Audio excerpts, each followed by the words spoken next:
আমার শাশুড়ি আমার শার্টের কলার শক্ত করে চেপে ধরে টেনে এসে আমাকে বাড়ির বাইরে নিয়ে যাচ্ছে। আর ঠিক সেই মুহূর্তে পেছন থেকে একের পর এক লাথি, থাপ্পড় আর ঘুষি মারছিল আমার স্ত্রী নেহা, আমার শালিকা ঐশী এবং আমার শ্যালক। শরীরে লাগা প্রতিটি আঘাতের চেয়েও হাজার গুণ বেশি ব্যথা দিচ্ছিল বুকের ভেতরের ক্ষতগুলো।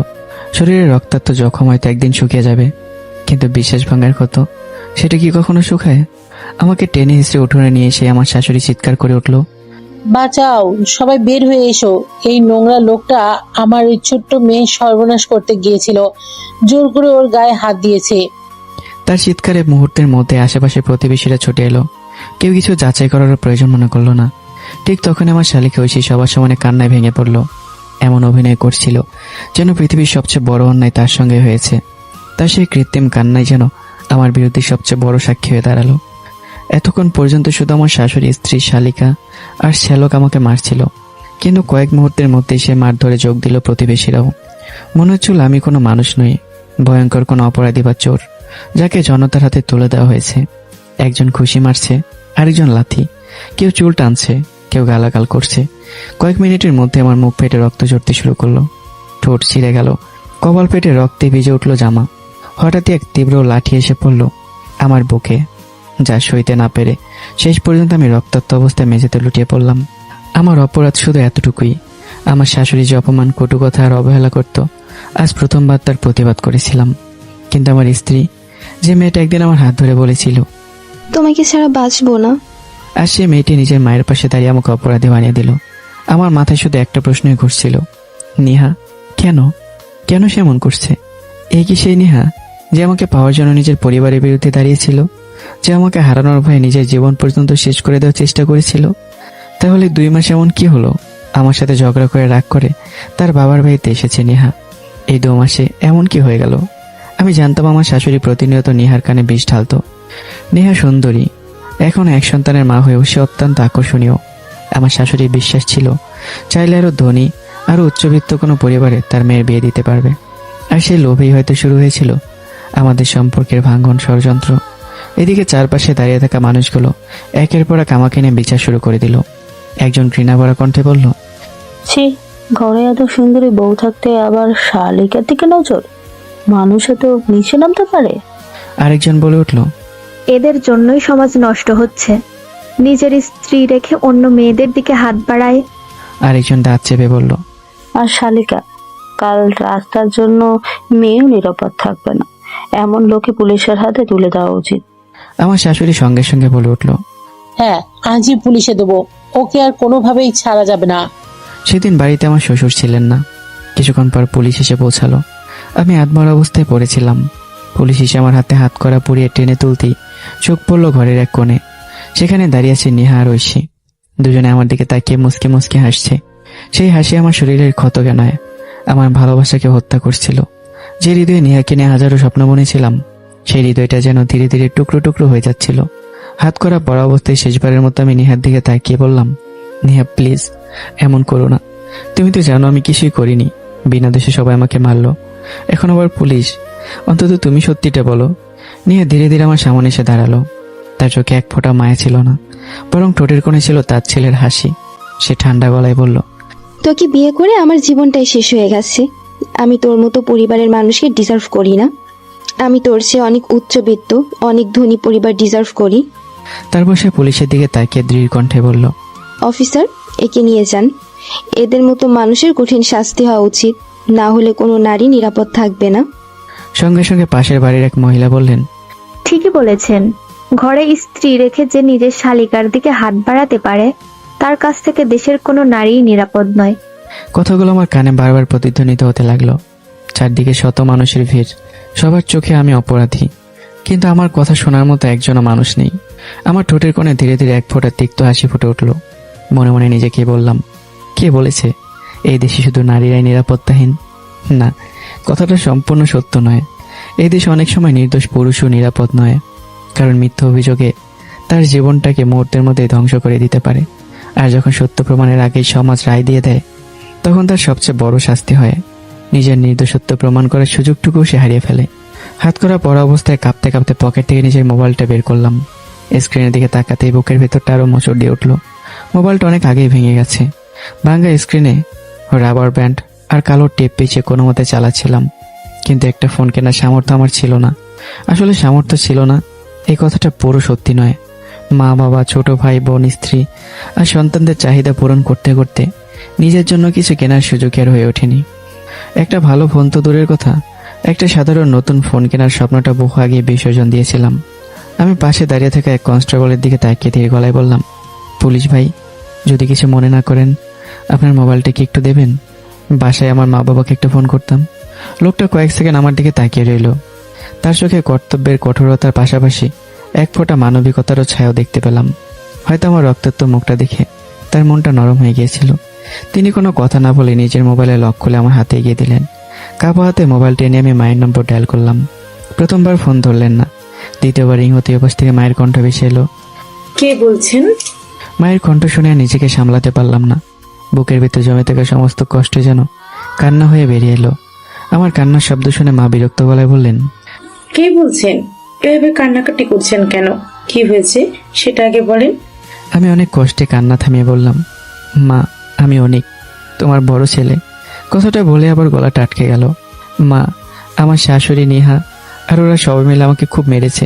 শুধু তাই না, আমার নামে মিথ্যে অভিযোগ করে পুলিশে দিয়েছে। মা প্লিজ, তোমরা সবাই থানায় চলে আসো। আমি এখানে থাকতে পারবো না, আমাকে নিয়ে যাও মা প্লিজ। প্রতিটি শব্দ উচ্চারণ করতে আমার বুকটা যেন ফেটে যাচ্ছিল। মনে হচ্ছিল এক মুহূর্ত পরেই বুকের ভেতরে জমে থাকা সমস্ত আর্তনাদ পৃথিবীটাকে কাঁপিয়ে দেবে।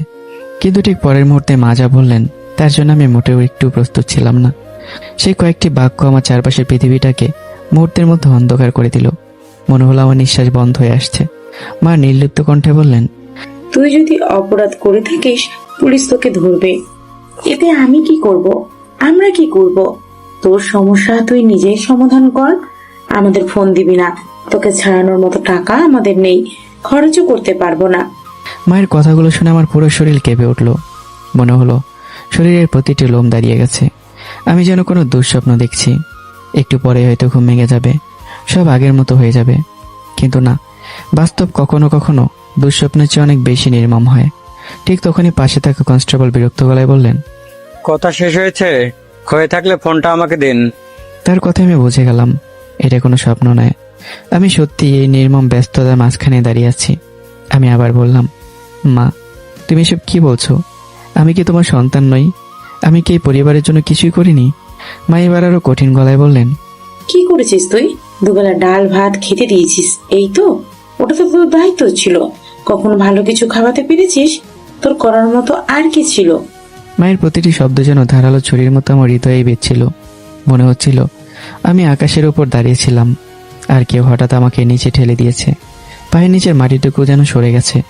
মা আবার বললেন, পুলিশ ধরেছে, সমস্যা তো কিভাবে বের হবি সেটাও তোর ব্যাপার। এ নিয়ে আমাদের আর কোনো ফোন দিবি না। কথা শেষ করে তিনি ফোন কেটে দিলেন। কানে তখনও ভেসে আসছিল সেই শব্দগুলো। আমার বুকটা ভারী হয়ে উঠল, নিঃশ্বাস নিতেও কষ্ট হচ্ছিল। আমি মাথা নিচু করে মনে মনে বলতে লাগলাম, বাবা স্ট্রোক করার পর বাধ্য হয়ে চাকরি থেকে অবসর নিলেন। সেই দিন থেকে আমি নিজের পড়াশোনা মাঝপথে ছেড়ে দিয়েছিলাম। একটা ছোট্ট চাকরি নিয়েছিলাম, শুধু যেন সংসারের চোলাটা চলতে থাকে। অবিশেষে ওভারটাইম করেছি যেন সংসারে টাকার অভাব না হয়। কখনো নিজের জন্য কাপড় চোপড় কিনিনি, ভালো একজোড়া জুতো কিনিনি। একটা ভালো মোবাইল ফোন কেনার ইচ্ছেতেও বুকের ভেতরে মেরে ফেলেছিলাম। শুধু ভেবেছিলাম আমার পরিবার ভালো থাকুক। আর সেই পরিবারের সবচেয়ে আপন মানুষ আমার মা আমাকে এক মুহূর্তে পর করে দিলেন। চোখের সামনে বেশি উঠল গত 2 বছরের অসংখ্য স্মৃতি। আমার পায়ে জুতাটা ছিঁড়ে গিয়েছিল বহু আগেই, বারবার সেলাই করে সেটাই পরেছি। নতুন একজোড়া জুতা কেনার সাহস হয়ে ওঠেনি। প্রতিদিন অফিসে যাওয়া আসা মিলিয়ে 4 কিলোমিটার পথ হেঁটেছি শুধু 40 টাকা ভাড়া বাঁচানোর জন্য। 3 বছর ধরে পরিবারের সমস্ত দায়িত্ব নিজের কাঁধে তুলে নিয়েছি। এই 3 বছরে কখনো হোটেলে বসে 10 টাকার নাস্তাও খাইনি, কারণ মনে হতো সেই 10 টাকা দিয়ে হয়তো বাসার জন্য কিছু কেনা যাবে। নিজের প্রতিটি ইচ্ছাকে হত্যা করেছি, নিজের প্রতিটি স্বপ্নকে কবর দিয়েছি শুধু পরিবারের মুখে হাসি ফোটানোর জন্য। কিন্তু আজ যখন আমার জীবনের সবচেয়ে কঠিন মুহূর্তে শুধু একটি আশ্রয় চেয়েছিলাম, তখন আমার নিজের মায়ে বলে দিলেন, তুই নিজের সমস্যা নিজেই সামলাস।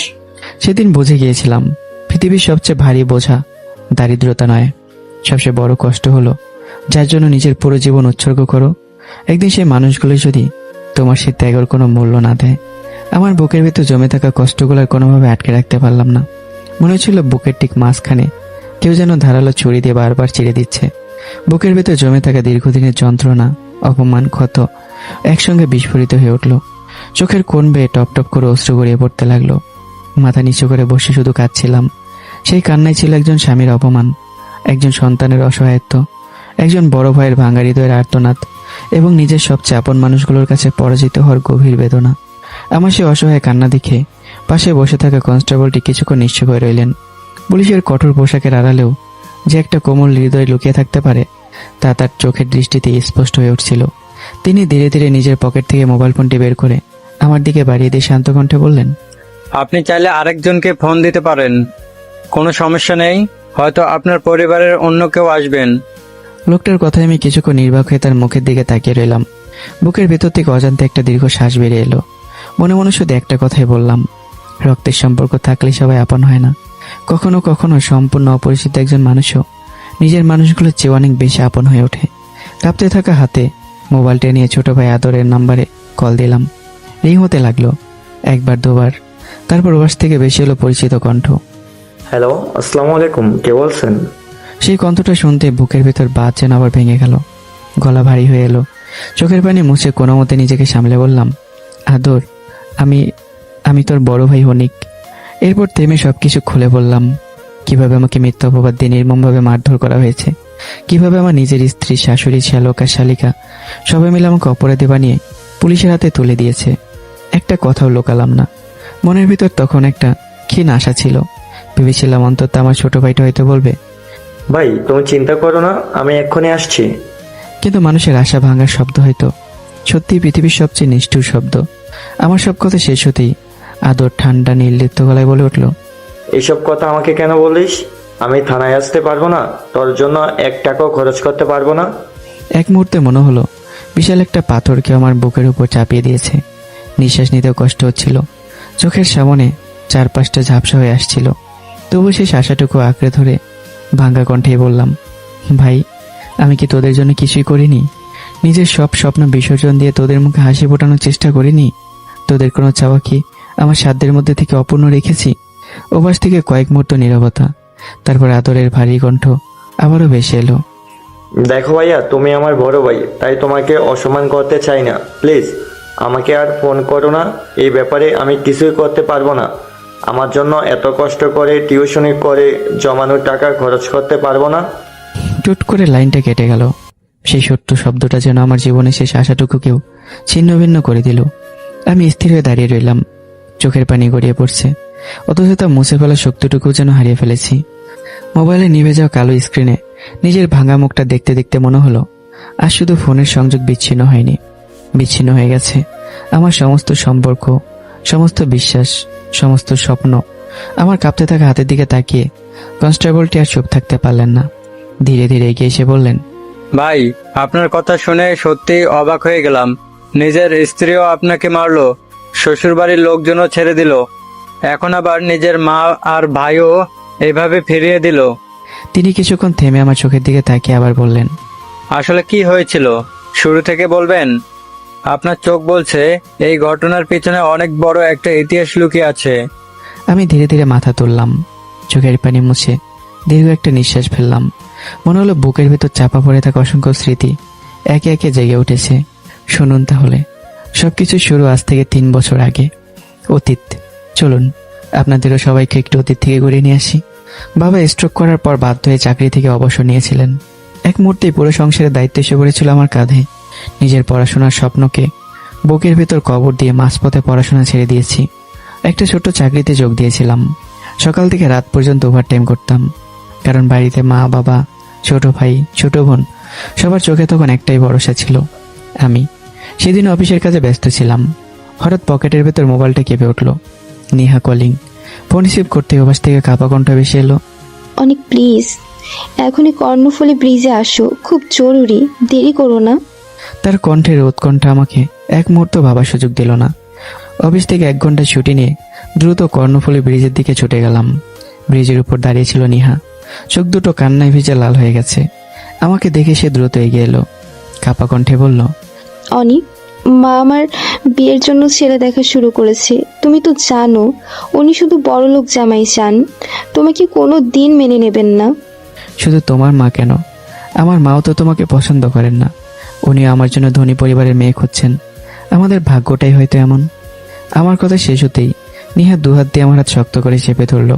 তার চোখ বেয়ে অশ্রু গড়িয়ে পড়ছে। সে ভাঙা গলায় বলল, অনিক, আমি আর তোমাকে হারাতে চাই না। যদি আজ আমরা কোনো সিদ্ধান্ত না নিই তাহলে হয়তো সারা জীবনের জন্য আমাদের আলাদা হয়ে যেতে হবে।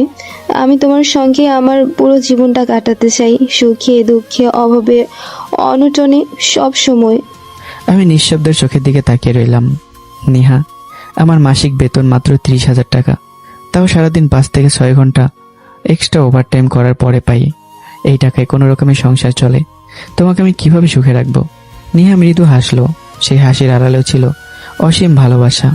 সে আমার হাত দুটো নিজের বুকে চেপে ধরে বলল, আমার সুখ বড় বাড়ি, দামি গাড়ি কিংবা বিলাসী জীবন নয় অনিক। আমার সুখ তুমি। তুমি বছরে একটা কাপড় কিনে দিলেও আমি খুশি থাকবো। তুমি যা খাবে আমিও তাই খাবো। তোমার পাশে থাকতে পারলেই আমার কাছে পৃথিবীর সব সুখ পূর্ণ হয়ে যাবে। নিহার কথাগুলো সেদিন আমার হৃদয়ের গভীরতম জায়গায় গিয়ে স্পর্শ করেছিল। আমি বুঝতেই পারিনি সময়ের স্রোত একদিন সেই একই মানুষটাকে এতটা বদলে দেবে। যে মেয়েটা একদিন বলেছিল, তুমি যা খাবে আমিও তাই খাবো। তখন আমি নিহার মুখটা দুহাতে চেপে ধরে তার চোখে চোখ রেখে বলি, নিহা, তুমি বোঝার চেষ্টা করো। তুমি আমার চেয়ে বেটার, 1000 গুণ বেটার পরিবার ডিজার্ভ করো। তুমি তুমি তোমার মায়ের পছন্দে গিয়ে বিয়ে করে নাও। আমার কথা শুনে নেহা চোখ মুখ লাল করে বলে ওঠে, হয় তুমি আজকে আমায় বিয়ে করবে, না হয় ব্রিজ থেকে ঝাঁপ দিয়ে আজকে নিজেকে শেষ করে দিব। নেহার কথাগুলো শুনে শরীর কেঁপে উঠেছিল, ভয়ে চোখ মুখ লাল হয়ে উঠেছিল। নেহা অশ্রুসিক্ত চোখে আমার দুহাত শক্ত করে চেপে ধরল। কাঁপতে থাকা ঠোঁটে ফুটে উঠল এক টুকরো মলিন হাসি। অনিক, আমি তোমার কাছে দামি শাড়ি চাই না, দামি গহনা চাই না, বিলাসী জীবনও চাই না। তুমি যা দিতে পারবে তাই আমার কাছে অনেক। তুমি যা খাবে না হয় সেখান থেকে একটু ভাগ আমাকে দিও। তোমার পাশে থাকতে পারলেই আমার কাছে পৃথিবীর সব সুখ ধরা দেবে। নেহার প্রতিটি শব্দই যেন আমার হৃদয়ের গভীরতম কোণিকে নীরবে আঘাত করছিল। এতদিনের ক্লান্তি, দায়িত্ব আর ভবিষ্যতের অনিশ্চয়তার মাঝেও সেই কথাগুলো আমাকে নতুন করে বাঁচার স্বপ্ন দেখিয়েছিল। অজান্তে আমার চোখের কোণে জল জমে উঠল। মনে মনে বিশ্বাস করেছিলাম এই মেয়েটা হয়তো সারা জীবন আমার দুঃখ সুখের সঙ্গী হয়ে থাকবে। সেদিন আর অফিসে ফেরা হয়নি। কয়েকজন ঘনিষ্ঠ বন্ধুকে সঙ্গে নিয়ে খুব সাধারণ আয়োজনে আমাদের বিয়ে সম্পন্ন হয়। ইসলামের নিয়ম অনুযায়ী 10 লক্ষ টাকা দেনমোহ নির্ধারণ করে আমি নিজের জীবনের সবচেয়ে গুরুত্বপূর্ণ সিদ্ধান্তটি নিয়ে ফেলেছিলাম। বিয়ের আনুষ্ঠানিকতা শেষ হতেই সন্ধ্যার আলো ধীরে ধীরে রাতের অন্ধকারে হারিয়ে যেতে লাগলো। আমি নিহাকে সঙ্গে নিয়ে নিজের বাড়ির সামনে এসে দাঁড়ালাম।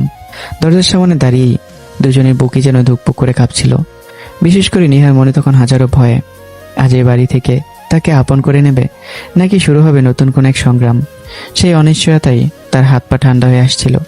আমি সাহস সঞ্চয় করে দরজায় নক করলাম। কিছুক্ষণ পর দরজা খুলে গেল। আমি দরজা খুলতে আমার মা রাবেয়া বেগমের চোখ পড়ল নিহার উপর। পরের মুহূর্তে তিনি বজ্রপাতের মতো গর্জে উঠলেন, তুই এত রাতে এই মেয়েকে নিয়ে এসেছিস?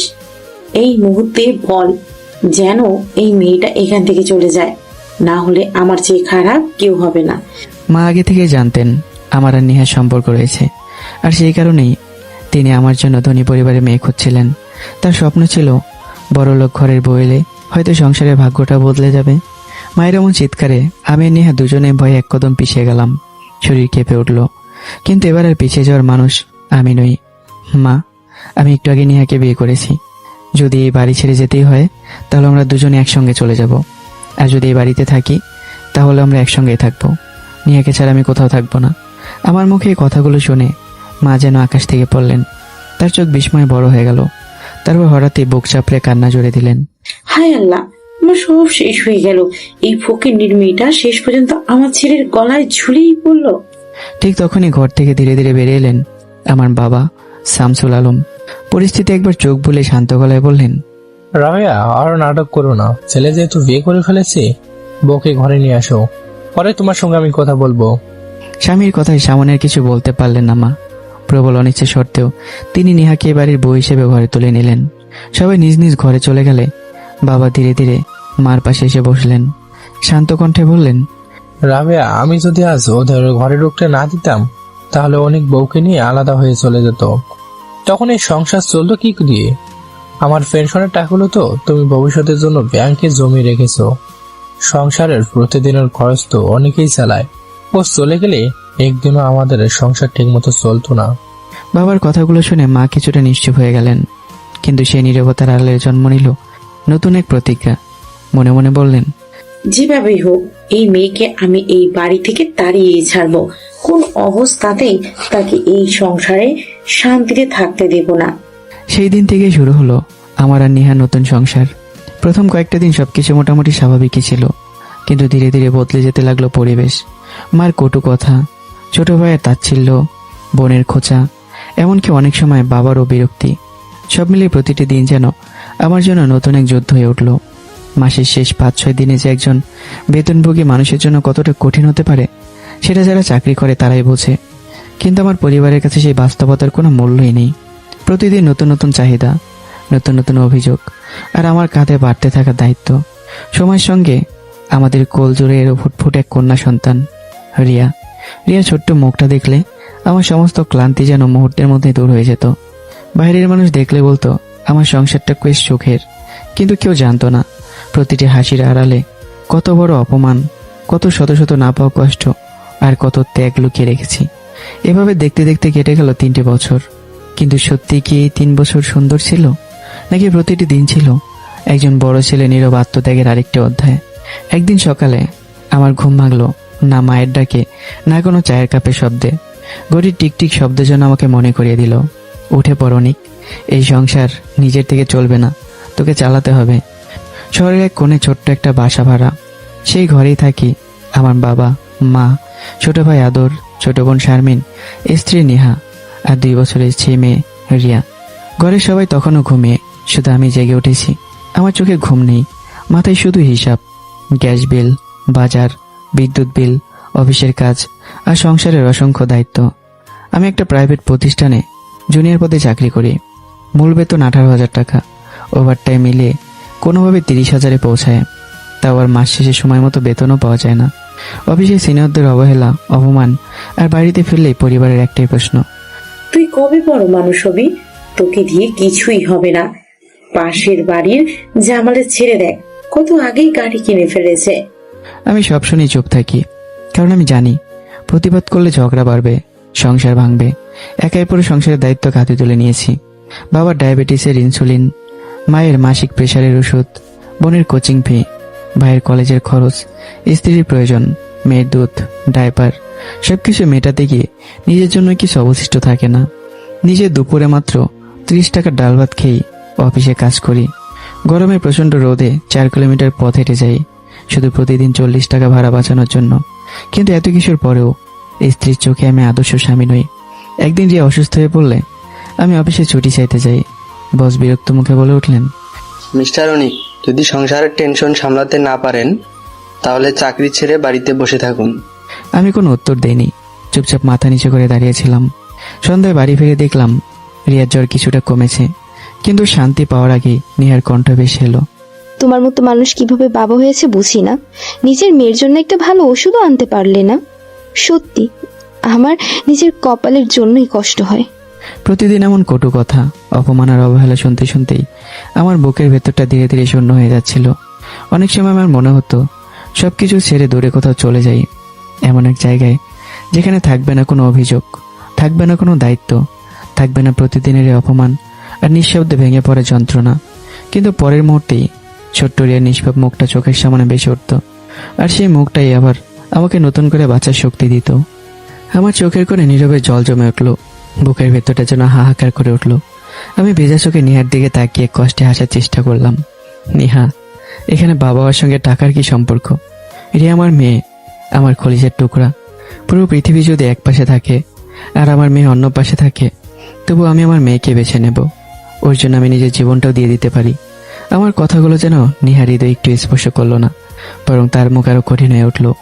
বিরক্ত মুখে কণ্ঠে সে বলে উঠল, তোমাকে বিয়ে করে আমার জীবনটা নষ্ট হয়ে গেছে। না ভালো জামা কাপড়, না কোথাও ঘুরতে যাওয়া, না কোনো সুখ, সারাদিন শুধু অভাব আর কষ্ট। আমারও তো ইচ্ছে করে স্বামীর হাত ধরে কোথাও ঘুরতে যাই, একটা সুন্দর শাড়ি কিনি, মানুষের মতো একটু বাঁচি।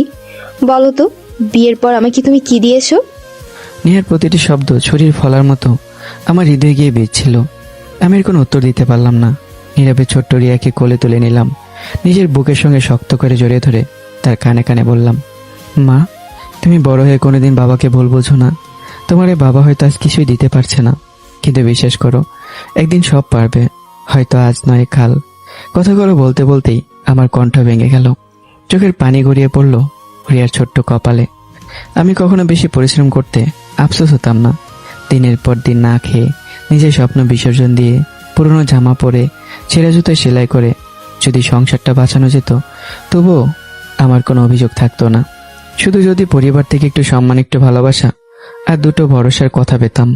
মনে মনে একটা দীর্ঘ শ্বাস ফেলে বললাম, আমরা ঘরের বড় ছেলেরা আসলে মানুষ নই, যেন সংসারের বোঝা, সংসারের কামলা।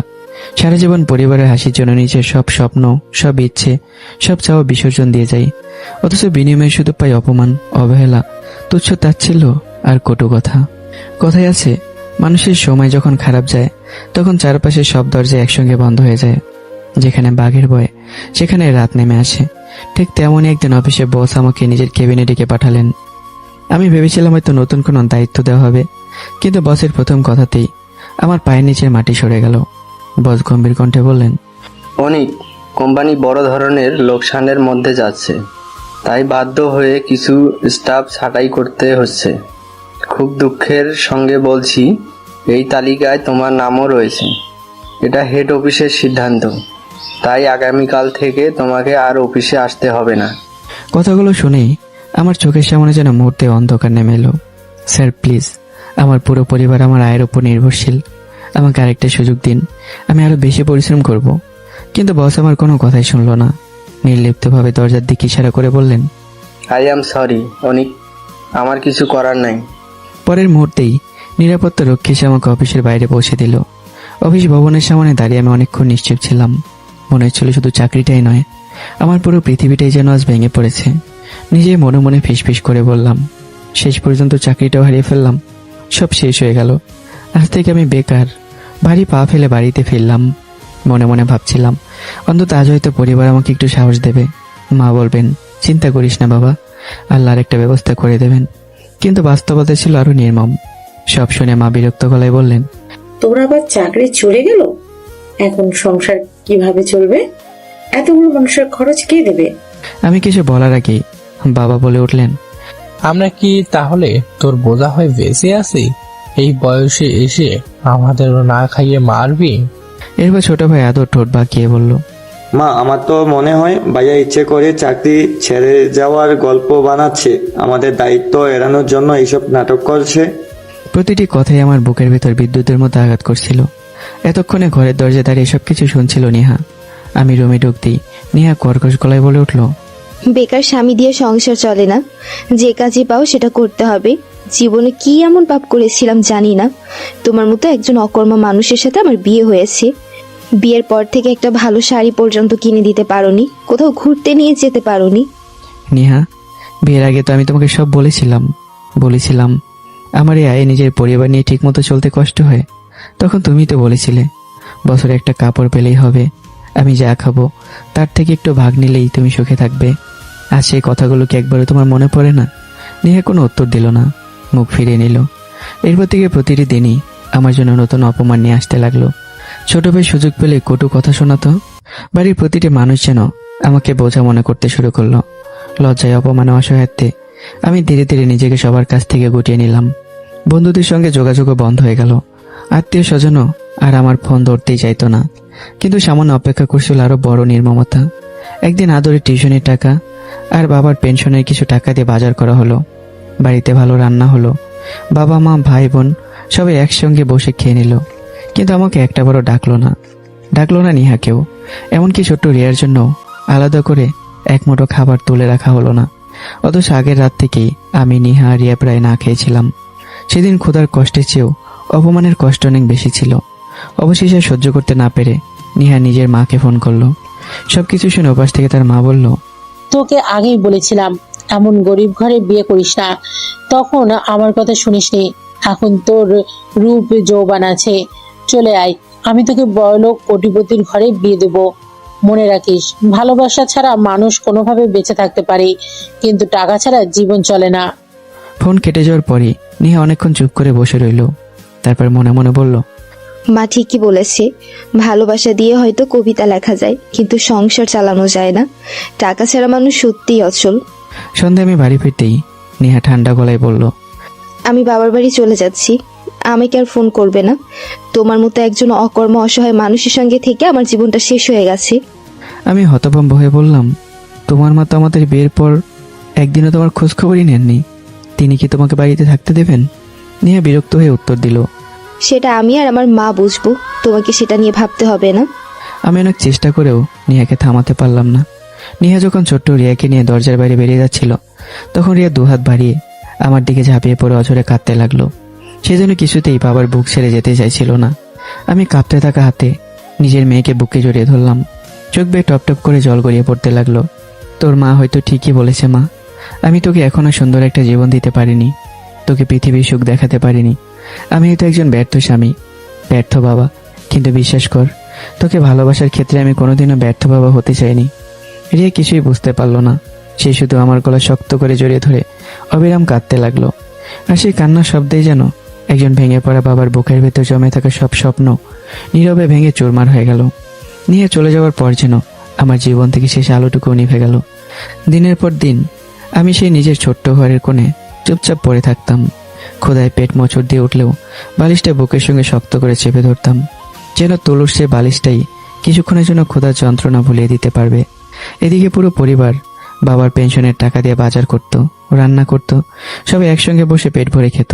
অথচ সেই সংসারের সবচেয়ে বড় অবদান রাখা মানুষটিকে একটাবারের জন্য কেউ বলতো না, অনিক এসে ভাত খেয়ে নে।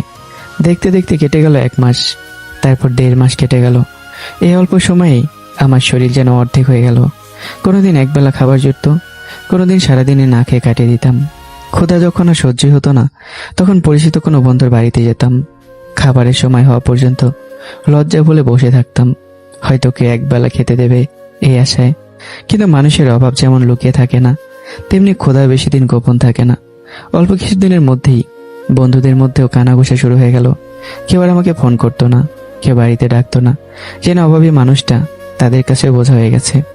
এভাবে একদিন খবর পাওয়া গেল একটি বাসায় দারোয়ান প্রয়োজন। কোন রকম দ্বিধা না করে সেখানে চলে গেলাম। বাড়ির মালিক আমার দিকে কিছুক্ষণ তাকিয়ে থেকে বলল, আচ্ছা একটু বসুন, আমার স্ত্রী আসুক তারপর কথা বলছে, সামনের রুমের সোফায় বসুন। আমি নীরবে গিয়ে বসে রইলাম। কিছুক্ষণ পর ভদ্রমহিলা এসে আমার সঙ্গে কথা বলতে শুরু করলেন। পড়াশোনা, পরিবার, আগের চাকরি সবকিছু জানতে চাইলেন। আমি মাথা নিচু করে সত্যিটাই বললাম। সংসারের দায়িত্ব কাঁধে তুলে নেওয়ার কারণে অনার্স শেষ করতে পারিনি। সবকিছু শুনে তারা সিদ্ধান্ত নিলেন আপাতত দারোয়ানের কাজটি আমাকে দেবেন। ভদ্রমহিলা মৃদু এসে বললেন, বসো, আমি চা পাঠাচ্ছি। চায়ের কথা শুনেই আমার পেটটা যেন আরো মোচড় দিয়ে উঠল। গত 3 দিন ধরে আমার মুখে এক মুঠো ভাত পড়েনি। ক্ষুধা তখন লজ্জা, আত্মসম্মান সবকিছুকে হার মানিয়ে দিয়েছে। সকল লজ্জা ভুলেই আমি কাপা গলায় বললাম, ম্যাডাম, যদি কিছু মনে না করেন, আজ 3 দিন ধরে আমি কিচ্ছু খাইনি, সম্ভব হলে অল্প একটু ভাত খেতে দেবেন। কথাগুলো বলতে বলতে আমার চোখ নিচু হয়ে গেল। জীবনে প্রথমবার আমি নিজের ক্ষুধার কথা মুখ ফুটে কাউকে বললাম। আমার সেই কথাগুলো শুনে ভদ্রলোক ও তার স্ত্রী দুজনে স্তব্ধ হয়ে গেলেন। তাদের চোখ ভিজে উঠল। ভদ্রমহিলা মনে মনে বললেন, একজন মানুষ কতটা অসহায় হলে নিজের লজ্জা ভুলে এভাবে এক মুঠো ভাত চাইতে পারে। এক মুহূর্ত দেরি করলেন না তারা। নিজেদের হাতেই আমাকে পেট ভরে ভাত খাওয়ালেন। খাওয়া শেষে বিদায়ের সময় ভদ্রলোক আমার হাতে 10,000 টাকা তুলে দিয়ে বললেন, এগুলো অগ্রিম রাখো, চাকরি শুরু করলে ধীরে ধীরে কেটে নেব, এখন তোমার বেশি দরকার। আমার চোখ ভিজে উঠল। অনেকদিন পর মনে হলো পৃথিবীতে এখনো কিছু মানুষ আছে যারা রক্তের সম্পর্ক না হয়েও মানুষের পাশে দাঁড়াতে জানে। টাকাটা বুকের সাথে চেপে ধরে সোজা রওনা দিলাম শ্বশুর বাড়ির উদ্দেশ্যে।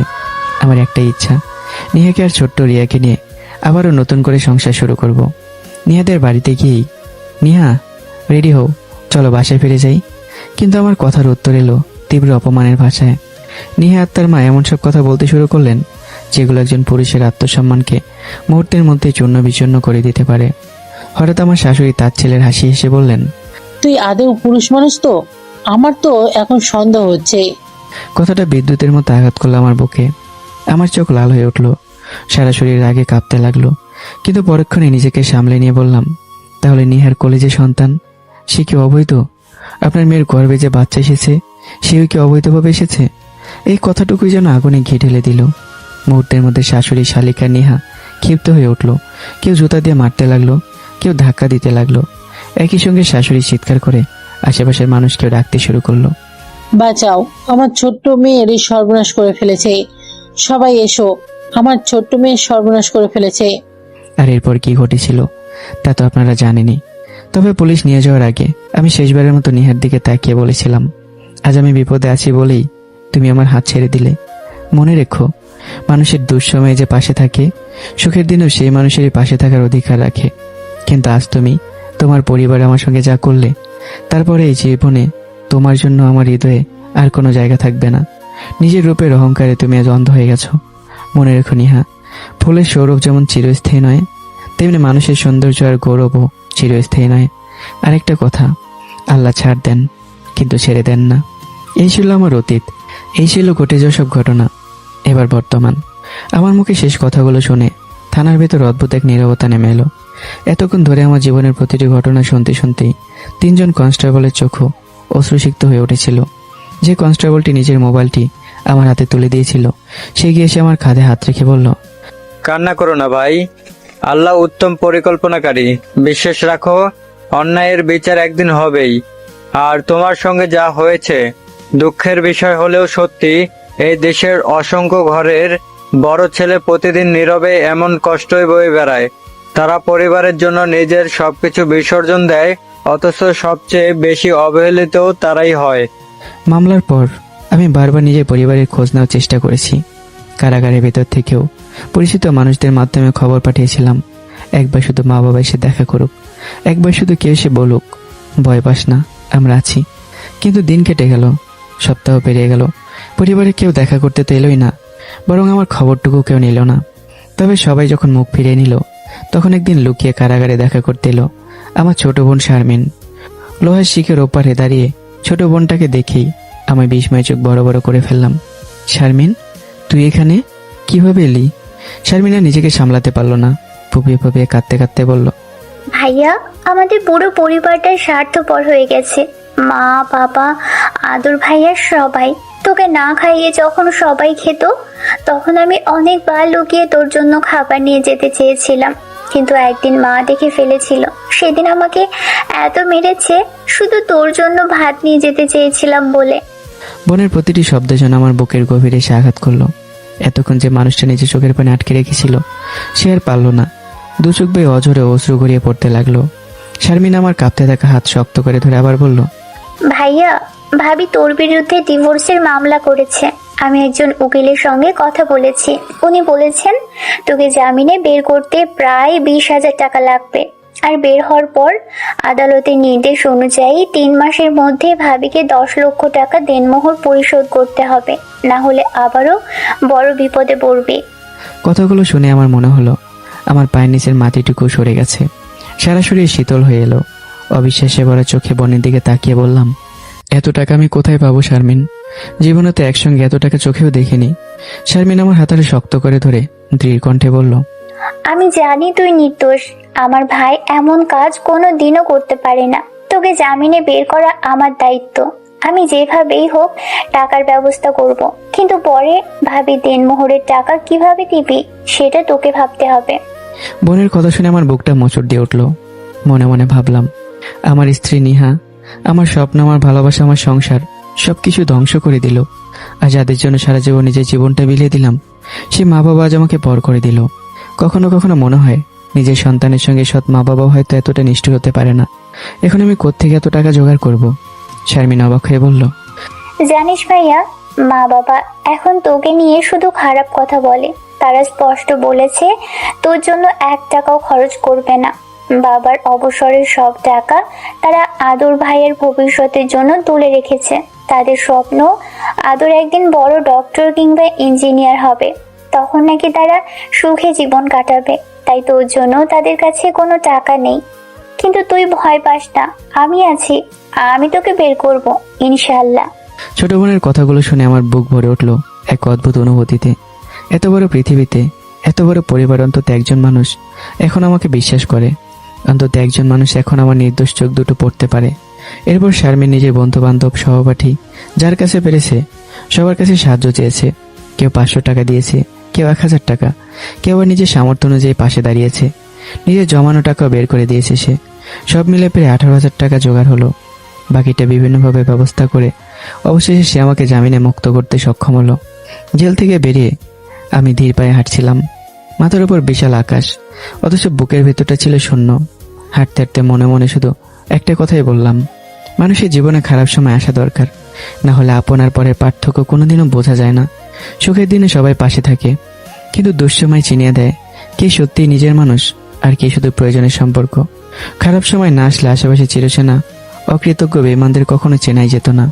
তো অবশ্যই সবাই একটা না একটা সময় ইচ্ছে করে হোক আর যেভাবে হোক খারাপ সময়ে পড়া উচিত। বাড়ি ফেরার আগে আমি আমার আইনজীবীর সঙ্গে দেখা করলাম। কিছুক্ষণ কথা বলার পর আইনজীবী একটা নোটিশ আমার হাতে তুলে দিলেন। কাপা হাতে কাগজটা খুলতে আমার চোখ স্থির হয়ে গেল। সেখানে স্পষ্ট লেখা, আগামী 3 মাসের মধ্যে মিস নেহাকে 10 লক্ষ টাকা দেনমোহর পরিশোধ করা বাধ্যতামূলক। কাগজটা হাতে নিয়ে আমি যেন পাথর হয়ে গেলাম। মাথার ভেতরে অসহ্য যন্ত্রণা শুরু হলো। যে মানুষটা জীবনে কোনোদিন একসঙ্গে 10 লক্ষ টাকা দেখেনি, সে এত অল্প সময়ে সে টাকা কোথায় পাবে? ভারী হৃদয় নিয়ে বাড়ি ফিরে গেলাম। 1 দিন 2 দিন, এই 2 দিনে আমার মুখে এক মুঠো ভাতও ওঠেনি। ক্ষুধায় শরীর দুর্বল হয়ে পড়েছিল, কিন্তু তার চেয়ে বেশি ভেঙে পড়েছিল মন। দ্বিতীয় দিনে গভীর রাতে দরজায় খুব আস্তে একটা শব্দ হলো। আমি দরজা খুলতেই দেখলাম শারমিন চারদিকে ভীত চোখে দাঁড়িয়ে নিঃশব্দে আমার ঘরে ঢুকলো। তার হাতে একটা ছোট প্লাস্টিকের বক্সটা আমার হাতে দিয়ে ধীরে বলল, ভাইয়া, একটু ভাত আর তরকারি এনেছি, সারাদিন কিছু খাসনি জানি, আর এই 2000 টাকা রাখ, তোর পকেটে কিছুই নেই। বলে সে টাকাগুলো আমার শার্টের পকেটে গুঁজে দিল। তারপর আতঙ্কিত চোখে দরজার দিকে তাকিয়ে ফিসফিস করে বলল, তাড়াতাড়ি খেয়ে নিস, আমি এখনই চলে যাচ্ছি, মা দেখে ফেললে আজ আবার খুব বড় ঝামেলা হবে। আমার পেটের ভেতর তখন ক্ষুধার জ্বালা দাবানলের মতো ছড়িয়ে পড়ছে। সারাদিন না খেয়ে থাকার পরও সামনে রাখা ভাতের প্লেটটা যেন আমার কাছে পৃথিবীর সবচেয়ে মূল্যবান সম্পদ। হাত দেওয়ার কথাটা আর মনে রইল না।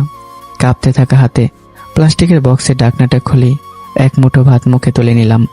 প্রথম লোকমাটা গলা দিয়ে নামতেই মনে হলো দাউ দাউ করে জ্বলে ওঠা আগুনের উপর কেউ 1 বালতি শীতল পানি ঢেলে দিয়েছে। ক্ষুধায় কুকড়ে যাওয়া শরীরটা যেন ধীরে ধীরে একটু শক্তি ফিরে পাচ্ছিল। কিন্তু ভাগ্যে যেন আমার মুখের হাসিটুকু সহ্য করতে পারল না। অর্ধেক ভাত খাওয়া শেষ হতে না হতেই হঠাৎ দরজাটা সজোরে খুলে গেল। মুহূর্তের মধ্যে ছোট ভাই আদর ঘরে ঢুকে কোনো কথা না বলেই আমার কাঁধ লক্ষ্য করে সজোরে একটা লাথি মারল। অপ্রস্তুত হয়ে আমি ছিটকে মেঝেতে পড়ে গেলাম। আমার হাত থেকে ভাতের বাক্সটা ছিটকে দূরে গিয়ে পড়ল। সাদা ভাত আর তরকারি পুরো মেঝে জুড়ে ছড়িয়ে পড়ল। যে খাবারটা কয়েক মুহূর্ত আগে আমার কাছে বেঁচে থাকা শেষ আশ্রয় ছিল, সেটা এখন ধুলোর সঙ্গে মিশে গেল। আদরের চোখে মুখে তখন ঘৃণার বিদ্বেষ।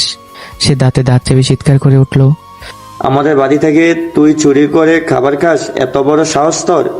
কথাটা শেষ হতেই আবারও 2-1টা লাথি বসিয়ে দিল আমার গায়ে। মেঝেতে পড়ে থাকা আমি শুধু বিস্মিত চোখে নিজের ছোট ভাইটার দিকে তাকিয়ে রইলাম। কোনো প্রতিবাদ করলাম না, শুধু বুকের ভেতরটা মোচড় দিয়ে উঠল। মনে মনে শুধু বললাম, একটা মানুষ কতটা নিষ্ঠুর হলে নিজের বড় ভাইকে 2 মুঠো ভাত খাওয়ার অপরাধে এভাবে অপমান করতে পারে? কতটা অমানুষ হলে একজন ভাত খাওয়ারত অবস্থায় মানুষকে তার ছোট ভাই হয়ে লাথি মারতে পারে? ঠিক তখনই দ্রুত পায়ে ঘরে ঢুকলেন মা। ছোট ভাইয়ের মুখে সব কথা শুনে তিনি একবার সত্য মিথ্যা যাচাই করার চেষ্টা করলেন না, বরং রাগে ফুঁসতে ফুঁসতে বললেন, তোর এত বড় সাহস, এই বাড়ি থেকে চুরি করে খাবার খাস? কাল সকাল হতেই এই বাড়ি থেকে বের হয়ে যাবে। কথাগুলো শুনে আমার বুকের ভেতরটা কেঁপে উঠল। মনে হলো পায়ের নিচের মাটিটুকু যেন সরে যাচ্ছে। ধীরে ধীরে উঠে বসে বললাম, মা, আমি কোথায় যাব? এই বাড়িটা কি শুধু তোমাদের? এটা তো আমারও বাড়ি। মা মুখ ঘুরিয়ে নিলেন। আমি এত কিছু জানি না, সকাল হওয়ার আগে বাড়ি ছেড়ে চলে যাবি, না হলে আমি অন্য ব্যবস্থা করব। কথা শেষ করে তিনি আদরকে নিয়ে ঘর থেকে বেরিয়ে গেলেন। ঘরটা আবারও নীরব হয়ে গেল। মেঝেতে ছড়িয়ে থাকা ভাতের দিকে নির্বাক দৃষ্টিতে তাকিয়ে রইলাম। ক্ষুধা তখনও পেট জ্বালিয়ে দিচ্ছে, কিন্তু সে ভাত আর তুলে খাওয়ার সাহস হলো না। অপমানের তীব্র যন্ত্রণা আমার ক্ষুধাকেও হার মানিয়ে দিয়েছে। সেই রাতটার চোখে ঘুম নামেনি। বালিশে মাথা রাখলে একের পর এক স্মৃতি এসে বুকটা ছিঁড়ে ফেলছিল। মনে ছিল পৃথিবীর সমস্ত কষ্ট বুঝে একসঙ্গে আমার কাঁধে এসে ভর করেছে। ভোর হতেই একটা পুরোনো ব্যাগে নিজে দু একটা কাপড় গুছিয়ে নিলাম। শেষবারের মতো বাড়িটার দিকে তাকালাম, যে বাড়ির জন্য নিজের যৌবন, স্বপ্ন আর সুখ সব বিসর্জন দিয়েছিলাম, আর সেই বাড়ি আমাকে পর করে দিল। ধীরে ধীরে দরজা পেরিয়ে রাস্তায় নেমে আসতেই পিছন থেকে পরিচিত একটা কণ্ঠস্বর ভেসে এলো। ভাইয়া, পিছন ফিরে দেখলাম ছোট বোন শারমিন দৌড়ে আসছে, চোখ দুটো কান্নায় ভেজা। সে আমার সামনে দাঁড়িয়ে কাপা গলায় বলল, ভাইয়া ভালো থাকিস। তোর পকেটে যে টাকাগুলো আছে সেগুলো শেষ হওয়ার আগেই একটা কাজ খুঁজে নিস, ঠিক মতো নাস্তা করিস, আর যেভাবেই হোক ভাবির কাবিনের টাকাটা দিয়ে দিস। পারলে তুই যে পড়াশোনাটা মাঝপথে ছেড়ে দিয়েছিলি সেটাও আবার শুরু করিস। বোনের কথাগুলো আমার হৃদয়ের গভীরে গিয়ে আঘাত করলো। পৃথিবীর সবাই যখন আমাকে অবহেলা করেছে, তখন একমাত্র এই ছোট্ট বোনটাই নিঃস্বার্থভাবে আমার পাশে দাঁড়িয়েছে। আমি কিছু বলতে পারলাম না, শুধু শারমিনের মাথায় হাত রেখে নিঃশব্দে চোখের জল ফেললাম। শারমিনও আর দাঁড়ালো না, চোখের পানি মুছতে মুছতে ধীরে ধীরে বাড়ির দিকে ফিরে গেল। আমি একা দাঁড়িয়ে রইলাম নির্জন রাস্তায়। পেটে তখন ক্ষুধা, আগের রাতের ভাতটুকু শেষ পর্যন্ত খাওয়া হয়নি। কিছু দূর হেঁটে রাস্তার পাশে ছোট্ট একটা হোটেলে ঢুকে সামান্য নাস্তা করতে বসলাম। খেতে খেতেই হঠাৎ দেয়ালে লাগানো একটা ছোট্ট পোস্টারের দিকে চোখ আটকে গেল। পোস্টারটায় বড় অক্ষরে লেখা, জরুরি ভিত্তিতে এ পজিটিভ কিডনি প্রয়োজন, উপযুক্ত সম্মানী প্রদান করা হবে, আগ্রহী ব্যক্তি যোগাযোগ করুন। আমি অনেকক্ষণ পোস্টারটার দিকে স্থির হয়ে তাকিয়ে রইলাম। আমার কাছে কোনো মোবাইল ছিল না, তাই নম্বরটা কয়েকবার পরেই মুখস্থ করে নিলাম। নাস্তা শেষ করে কাছের একটা ফোনের দোকান থেকে নম্বরটায় কল করলাম। ওপাশ থেকে ঠিকানা বলতে আমি দেরি করলাম না। কিছুক্ষণ পর আমি পৌঁছে গেলাম সেই বাড়িতে। বাড়িটা দেখে প্রথমে মনে হলো খুব সাধারণ একটা পরিবার, কিন্তু দরজা খুলেই একজন মধ্যবয়স্ক মানুষ আমাকে দেখে এগিয়ে এসে দুহাত ধরে ফেললেন, কাপা গলায় বললেন, বাবা, তুমি কি সেই ছেলে যে কিডনি দিতে রাজি হয়েছে? লোকটা চোখে তখন আতঙ্ক, অসহায়ত্ব আর একরা শ্বাসার ছাপ। আমি কিছুটা অপ্রস্তুত হয়ে গেলাম। তারপর নিজেকে সামলে নিয়ে বললাম, আপনি কিডনি চেয়েছেন আর লিখেছেন সামর্থ্য অনুযায়ী সম্মানী দেবেন, তাই এসেছি। লোকটি দীর্ঘশ্বাস ফেলে বললেন, বাবা, আমার মেয়েটা বিশ্ববিদ্যালয়ে শিক্ষকতা করে, খুব ভালো মেয়ে, সামনে তার বিয়ে, কিন্তু হঠাৎ জানতে পারলাম তার 2টা কিডনি মারাত্মক সমস্যায় আক্রান্ত। ডাক্তার বলেছেন খুব দ্রুত একটি কিডনি না পেলে ওকে বাঁচানো কঠিন হয়ে যাবে। কথাগুলো শুনে আমার বুকটা হু হু করে উঠল। তবুও নিজের বাস্তবতার কথা লোকালাম না। ধীরে ধীরে নিজের জীবনের সমস্ত ঘটনা খুলে বললাম। চাকরি হারানো, স্ত্রীর মামলা, জেলের কষ্ট, 3 মাসের মধ্যে 10 লক্ষ টাকা পরিশোধের নোটিশ, সবকিছু। সব শুনে লোকটি কিছুক্ষণ নীরবে বসে রইলেন। তারপর নিজের পরিচয় দিয়ে বললেন, আমার নাম আনিসুর রহমান। আমি ধনী মানুষ নই বাবা। মেয়েকে বাঁচানোর জন্য শেষ সম্বল ভিটেমাটি বিক্রি করেছি। মোট 22 লক্ষ টাকা পেয়েছি। তার মধ্যে তোমাকে 15 লক্ষ টাকা দিব, আর বাকি 7 লাখ টাকা দিয়ে মেয়ের চিকিৎসা আর বিয়ের ব্যবস্থা করব। কথাগুলো শুনে আমার বুকের ভিতর অদ্ভুত এক ঝড় বয়ে গেল। মনে মনে হিসাব কষতে লাগলাম। নিহার কেবিনে 10 লক্ষ টাকা পরিশোধ করব, বাকি 5 লক্ষ টাকা দিয়ে ছোট্ট একটা ব্যবসা শুরু করব। তারপর যে পড়াশোনাটা সংসারের জন্য মাঝপথে ছেড়ে দিয়েছিলাম, সেটা আবার শেষ করব। হয়তো আল্লাহ এবার আমার জন্য নতুন একটা দরজা খুলে দেবেন। আনিসুর রহমান কিছুক্ষণ নিশ্চুপ হয়ে আমার মুখের দিকে তাকিয়ে রইলেন। আমার চোখের গভীরে জমে থাকা অসহায়ত্ব, ভাঙ্গা আত্মবিশ্বাস আর বুক ভরা যন্ত্রণা যেন স্পষ্ট পড়ে যাচ্ছিলেন। ধীরে ধীরে দীর্ঘ শ্বাস ফেললে তিনি নরম কণ্ঠে বললেন, কি ভাবছো বাবা? তোমার রক্তের গ্রুপ তো এ পজিটিভ, তাই না? আমি নিজের এলোমেলো ভাবনাগুলো সামলে নিয়ে বললাম, জি আঙ্কেল, আমার রক্তের গ্রুপ এ পজিটিভ। সব রিপোর্টও আগে ঠিকই ছিল। আনিসুর রহমান মাথা নেড়ে কিছুক্ষণ চুপ করে রইলেন। মনে হচ্ছিল বুকের ভেতরে জমে থাকা হাজারো কষ্টের মধ্যে থেকে কোনটা আগে বলবেন সেটাই যেন বুঝে উঠতে পারছেন না। অবশেষে ভারী নিঃশ্বাস ফেলে বলতে শুরু করলেন, আমার একমাত্র মেয়ের নাম আনিকা তাবাসুম অথই। সবাই তাকে অথই বলেই ডাকে। আল্লাহ ওকে যেমন রূপ দিয়েছে তেমনি দিয়েছে ভদ্রতা আর শিক্ষার আলো। একটা সিটি ইউনিভার্সিটিতে সহকারী প্রভাষক হিসেবে চাকরি করছে 6 মাস ধরে। তবে ছোটবেলা থেকেই মেয়েটা খুব জেদি, নিজের সিদ্ধান্ত থেকে এক চুলও সরে না। কথাগুলো বলতে বলতেই বৃদ্ধ লোকটা চোখ ধীরে ধীরে ভিজে উঠল। বিশ্ববিদ্যালয়ে পড়ার সময় আরিয়ান নামের একটা ছেলেকে ভালোবেসেছিল। ছেলেটা এখন সরকারি চাকরি করে, রাজশাহীতে পোস্টিং।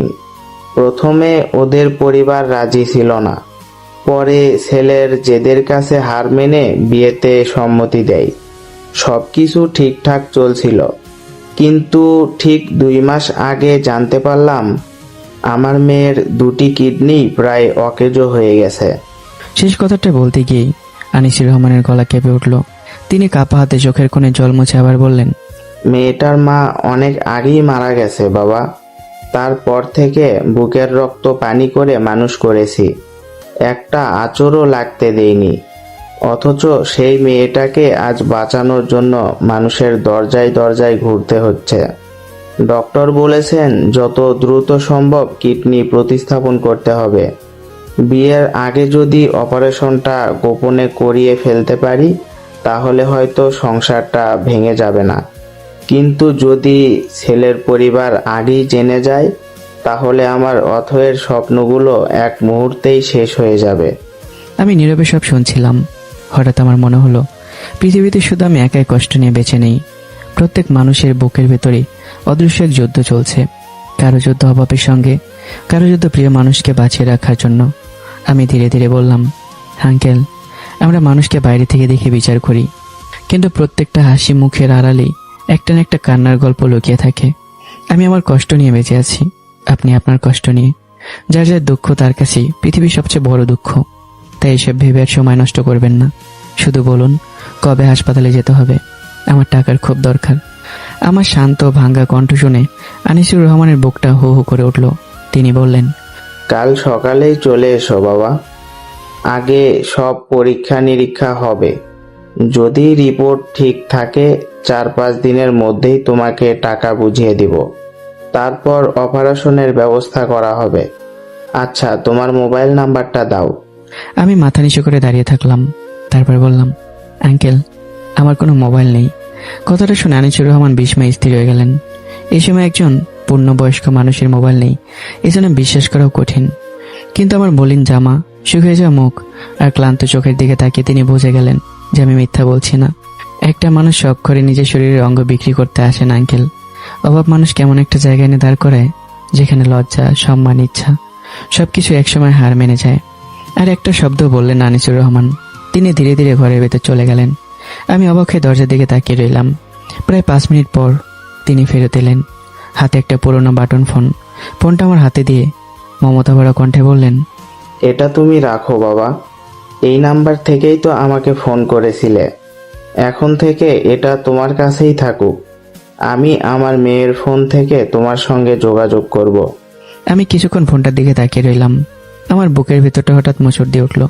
রক্তের সম্পর্কের মানুষগুলো যেখানে আমাকে এক মুঠো ভাত পর্যন্ত দেয়নি, সেখানে সম্পূর্ণ অচেনা একজন মানুষ নিজের প্রয়োজনের মাঝেও আমাকে আপন ভেবে একটা মোবাইল হাতে তুলে দিলেন। চোখের কোণে জল জমে উঠল।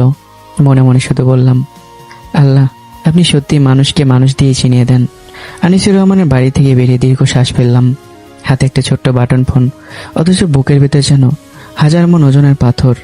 নির্জন রাস্তা ধরে ধীরে ধীরে হাঁটতে হাঁটতে নিজের সঙ্গে কথা বলতে লাগলাম। জীবনে কখনো ভাবিনি একটা সময় নিজের শরীরের অঙ্গ বিক্রি করার সিদ্ধান্ত নিতে হবে। যাকে নিজের জীবনের চেয়ে বেশি বিশ্বাস করেছি, যাকে ভালোবেসে নিজের পরিবারকে অমান্য করেছিলাম, সেই নিহাই আজ আমাকে এই পথের ভিখারির মতো অসহায় করে দিয়েছে।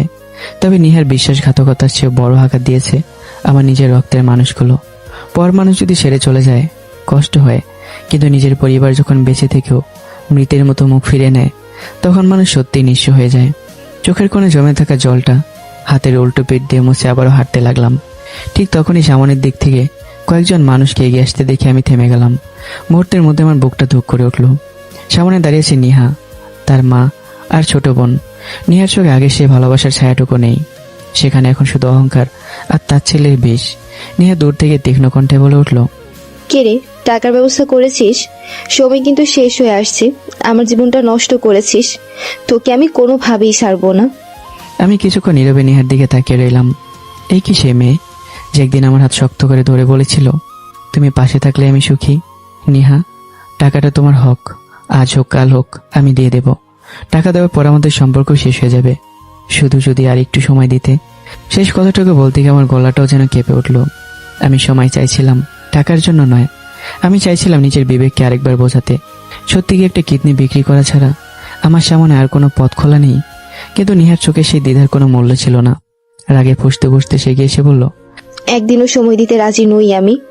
আদালত 3 মাস সময় দিয়েছে বলেই বেঁচে গেছিস, না হলে যেদিন জামিনে বের হয়েছিস সেদিনই তোকে ধরে টাকাটা আদায় করে নিতাম। আমার কাছে দয়া আশা করিস না। কথাগুলো শেষ করে নিহা, তার মা আর বোন ঘৃণাভরা দৃষ্টিতে আমার দিকে তাকিয়ে সেখান থেকে চলে গেল। আমি নির্বাক হয়ে তাদের চলে যাওয়া দেখছিলাম। তারপর নিজের মনে ফিসফিস করে বললাম, এই কি সেই নিহা? মানুষ এতটা বদলে যেতে পারে? ভালোবাসা কি সত্যি এত সস্তা? তুমি জানো না নিহা, তোমার সে 10 লাখ টাকা জোগাড় করার জন্য আমি আমার শরীরের একটা অংশ বিক্রি করে দিতে চলেছি। কিন্তু মনে রেখো, বিশ্বাস ভাঙ্গার ক্ষত কোনোদিনও শুকায় না। আজকের পর তোমাকে ক্ষমা করার শক্তি আমার আর কখনোই হবে না। ধীরে ধীরে সন্ধ্যা নেমে এলো, শহরের আলো জ্বলতে শুরু করলো, কিন্তু আমার জীবনে যেন অন্ধকার আরো ঘন হয়ে উঠল। আজ রাতে আমি কোথায় থাকবো? পকেটে মাত্র 1300 টাকা, সেটাও ছোট বোন শারমিনের দেওয়া। কোনো হোটেলে থাকার সাহস হলো না। টাকাগুলো যতটা সম্ভব বাঁচিয়ে রাখতে হবে। হাঁটতে হাঁটতে আমি রেল স্টেশনে পৌঁছে গেলাম। প্ল্যাটফর্মের এক কোণে কাঠের বেঞ্চে গিয়ে চুপচাপ শুয়ে পড়লাম। সারা রাত মশার কামড়, ক্ষুধা আর অজানা ভবিষ্যতের দুশ্চিন্তায় এক মুহূর্তের জন্য চোখে ঘুম নামল না। ভোরের আলো ফুটে সকাল করে প্রায় 10টা। হঠাৎ পকেট থেকে বাটন ফোনটা কেঁপে উঠল। আমি তাড়াতাড়ি ফোন কানে তুলতে ওপাশ থেকে ভেসে এলো আনিসুর রহমানের স্নেহমাখা কণ্ঠ। অনিক বাবা, আমি আনিসুর রহমান বলছি। তুমি যত তাড়াতাড়ি পারো আমার বাসার সামনে চলে এসো।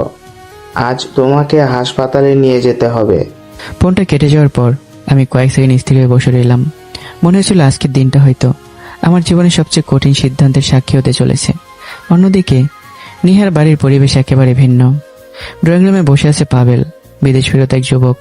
বহু বছর ধরে ইতালিতে থাকে, যেখানে তার প্রতিষ্ঠিত ব্যবসা, অর্থ সম্পদেরও অভাব নেই। যেদিন নিহা স্বামীর সংসার ছেড়ে বাবার বাড়ি ফিরে এসেছিল, সেদিন থেকে পাবেল নিহাকে বিয়ে করার ইচ্ছা প্রকাশ করেছিল। নিহার অতীত সম্পর্কে সব জেনেও সে বলেছিল, আপনার মেয়ের যেহেতু স্বামীর সঙ্গে সম্পর্ক ভাঙার পথে, ডিভোর্স হয়ে গেলে আমি নিহাকে বিয়ে করতে চাই। সেই থেকেই নিহার মা পাবেলকে ভবিষ্যতে ধনী জামাই হিসেবে মনে মনে বেছে নিয়েছেন। আজ পাবেল সবাই বসে চা খাচ্ছিলেন। নিহার মা হাসি মুখে এসে বললেন, কেমন আছো বাবা পাবেল? পাবেল ভদ্রভাবে হেসে উত্তর দিল, আলহামদুলিল্লাহ ভালো আছি আন্টি। নিহাকে রেডি হতে বলুন, আজ ওকে নিয়ে শপিং এ যাওয়ার কথা ছিল। নিহার মা মৃদু হেসে বললেন, হ্যাঁ, ও তৈরি হচ্ছে। তবে তোমাকে একটা কথা বলার ছিল বাবা। জি আন্টি বলুন, আপনাকে আমি নিজের মায়ের মতোই সম্মান করি। নিহার মা একটু ইতস্তত করেই বললেন, আমার ছেলে আবিরকে যদি তোমার সঙ্গে ইতালিতে পাঠানো যেত, ছেলেটার ভবিষ্যৎটা গড়ে উঠত। পাবেল কিছুক্ষণ ভেবে বলল, আন্টি, বিদেশে পাঠাতে অনেক খরচ হয়, মোটামুটি 20 থেকে 30 লাখ টাকার মতো লাগে। আপনারা যদি কিছু সাহায্য করতে পারেন, আমিও বাকি ব্যবস্থা করে ওকে নিয়ে যেতে পারবো। কথাটা শুনে নেহার মায়ের ঠোঁটে তৃপ্তির হাসি ফুটে উঠল। তিনি বললেন, ঠিক আছে বাবা, তুমি প্রস্তুতি নাও। খুব শীঘ্রই আমাদের হাতে 10 লক্ষ টাকা চলে আসবে, সেগুলো দিব, আর বাকিগুলো তুমি দিও। নিহার মায়ের চোখে সেই রহস্যময় হাসি দেখে বোঝার উপায় ছিল না সেই টাকার জন্য একজন মানুষের জীবন কতটা অন্ধকারে ডুবে যাচ্ছে। এদিকে আনিসুর রহমান আমাকে নিয়ে হাসপাতালে পৌঁছে গেলেন। একটার পর একটা রক্ত পরীক্ষা, টিস্যু ম্যাচিং, শারীরিক পরীক্ষা, সবকিছু শেষ হতে প্রায় ঘন্টাখানেক লেগে গেল।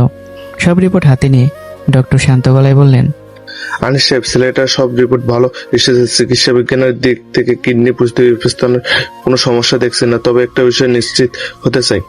ডক্টর এবার আমার দিকে গভীরভাবে তাকালেন। তুমি কি কোনো চাপ বা জবরদস্তি শিকার হয়ে এই সিদ্ধান্ত নিয়েছো, নাকি সম্পূর্ণ নিজের ইচ্ছায় কিডনি দান করতে রাজি হয়েছো? আমি নিজের মনকে অনেক শক্ত করে বললাম, না ডক্টর, আমি স্বেচ্ছাতেই সজ্ঞানে আমার কিডনি একটা দান করছি। এটা আমার কোনো সমস্যা বা কেউ আমাকে জোর জবরদস্তিও করেনি। এরপর ডক্টর 5 দিন পরে অপারেশনের কথা বলে দেয় আনিসুর রহমানকে। অন্যদিকে আমার বাড়িতে তখন সম্পূর্ণ ভিন্ন এক দৃশ্য। বাবার অবসরকালীন সঞ্চয়ের টাকাগুলো এতদিন ধরে যত্ন করে আগলে রেখেছিলেন মা। সেদিন আদরের ইঞ্জিনিয়ারিং এর ফাইনাল পরীক্ষার জন্য 5 লক্ষ টাকার প্রয়োজন হতেই বাবার কোনো দ্বিধা না করেই সেই টাকা থেকে 5 লক্ষ টাকা বের করে আদরের হাতে তুলে দিলেন। সবকিছু নীরবে দাঁড়িয়ে দেখছিলেন শারমিন। হঠাৎ তা নিজেকে সামলাতে পারল না, তার চোখ ভিজে উঠল। কাঁপা গলায় সে বলে উঠল, মা বাবা, সত্যি তোমাদের দেখে আজ অবাক লাগছে। এই টাকার উপর যতটা অধিকার আমার, ঠিক ততটাই অধিকার বড় ভাইয়ারও ছিল। অথচ যার কাঁধে ভর করে এত বছরে সংসার চলেছে, যার যৌবনটা শেষ হয়ে গেছে আমাদের মুখে হাসি ফোটাতে, সেই মানুষটার জন্য তোমাদের মনে একটুও মায়া হলো না? শারমিনের গলা আরো ভারী হয়ে উঠল। পরশু রাতে আদর ভাই কি করেছে ভুলে গেছো?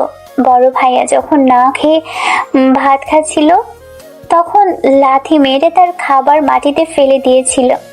একটা মানুষ কতটা নিষ্ঠুর অমানুষ হলে এমন কাজ করতে পারে? কথাগুলো শেষ হতেই আদরের চোখ রক্তবর্ণ হয়ে উঠল। সে ক্ষিপ্ত হয়ে উঠে এসে সজোরে শারমিনের গালে একটা থাপ্পড় বসিয়ে দিল। কি বললি? আমি অমানুষ? আমাকে অমানুষ বলার সাহস হয় কিভাবে? থাপ্পড়ের আঘাতে শারমিন টলে গেল। মাও এবার কঠিন কণ্ঠে বললেন, তোর যত ইচ্ছা তোর বড় ভাইয়ের পক্ষ নে, কিন্তু সত্যিটা বদলে যাবে না। ও পড়াশোনা শেষ করতে পারেনি, একটা ভালো চাকরিও কোনো দিন করতে পারেনি। ওর পেছনে টাকা খরচ করে আমাদের কি লাভ হতো? আদর অন্তত ইঞ্জিনিয়ার হবে, একদিন বড় চাকরি করবে, আমাদের সুখে রাখবে। কিন্তু অনেক, সে তো কোনো দিন আমাদের ভালো খাবার, ভালো পোশাক, ভালো জীবন দিতে পারেনি, আর কোনোদিন পারবেও না। মায়ের কথা শুনে শারমিনের চোখ বেয়ে নীরবে অশ্রু গড়িয়ে পড়ল। সে ধীরে ধীরে বলল, মা, সময় একদিন তোমাদের সব উত্তর দিয়ে দিবে। তোমরা হীরাকে ফেলে পাথরের পিছনে ছুটেছ। একটা মানুষ না খেয়ে ভাত খাচ্ছে, আরেকটা মানুষ তাকে লাথি মেরে সেই খাবার ফেলে দেয়। এতেও যদি তোমরা দু ভাইয়ের পার্থক্য বুঝতে না পারো, তাহলে তোমাদের বোঝানো আর অন্ধের সামনে আয়না ধরার মধ্যে কোনো পার্থক্য নেই। কথাগুলো বললেই শারমিন সেখান থেকে চলে গেল। তার চলে যাওয়ার পরও ঘরের ভেতরে যেন এক অদ্ভুত নীরবতা নেমে এলো। অন্যদিকে হাসপাতাল থেকে ফেরার পথে রাস্তার মোড়ে হঠাৎ আমার চোখ আটকে গেল। একটা মোটরসাইকেলের পেছনে বসে আছে নিহা। সে দু হাত দিয়ে বাইক চালানোর ছেলেটাকে শক্ত করে জড়িয়ে ধরে আছে। দৃশ্যটা চোখে পড়তেই আমার বুকের ভেতরটা যেন কেউ মুঠো করে চেপে ধরল। নিঃশব্দে ভেঙে যেতে লাগলো আমার সমস্ত অনুভূতি। এই সেই মেয়ে যার জন্য আমি নিজের সবকিছু ছেড়েছিলাম, নিজের স্বপ্ন বিসর্জন দিয়েছিলাম। আজ সেই মেয়েটি অন্য একজনের কাঁধে মাথা রেখে নিশ্চিন্তে ঘুরে বেড়াচ্ছে। আমার বুকটা কেঁপে উঠল। নেহা থাকুক, তার সঙ্গেই থাকুক, কিন্তু আমার রিয়া, আমার ছোট্ট মেয়েটা কোথায়? ও কি ভালো আছে? এই একটি প্রশ্নে আমার বুকের ভিতর ছুরির মতো বিঁধে রইল। বিকেলের দিকে আমি চুপচাপ শারমিনের কোচিং সেন্টারের সামনে গিয়ে দাঁড়ালাম। কিছুক্ষণ পর শারমিন বের হতেই দূর থেকে আমাকে দেখে দৌড়ে এসে জড়িয়ে ধরলো। ভাইয়া, কেমন আছিস? ঠিক মতো খাওয়া দাওয়া করছিস তো? আমি ছোট বোনের মাথায় স্নেহ ভরে হাত বুলিয়ে বললাম, আলহামদুলিল্লাহ ভালো আছি। তোকে শুধু দেখতে মন চাইলো, তাই চলে এলাম। শারমিন কিছুক্ষণ আমার মুখের দিকে তাকিয়ে থেকে বলল, আজ একটা কথা মনে রাখিস, আজকের পর থেকে নিজের জন্য বাঁচবি।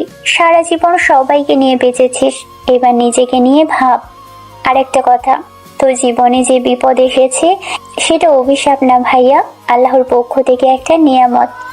এত কষ্ট, এত অপমান, এত দুঃখ, এগুলো আবার নিয়ামত হয় কিভাবে?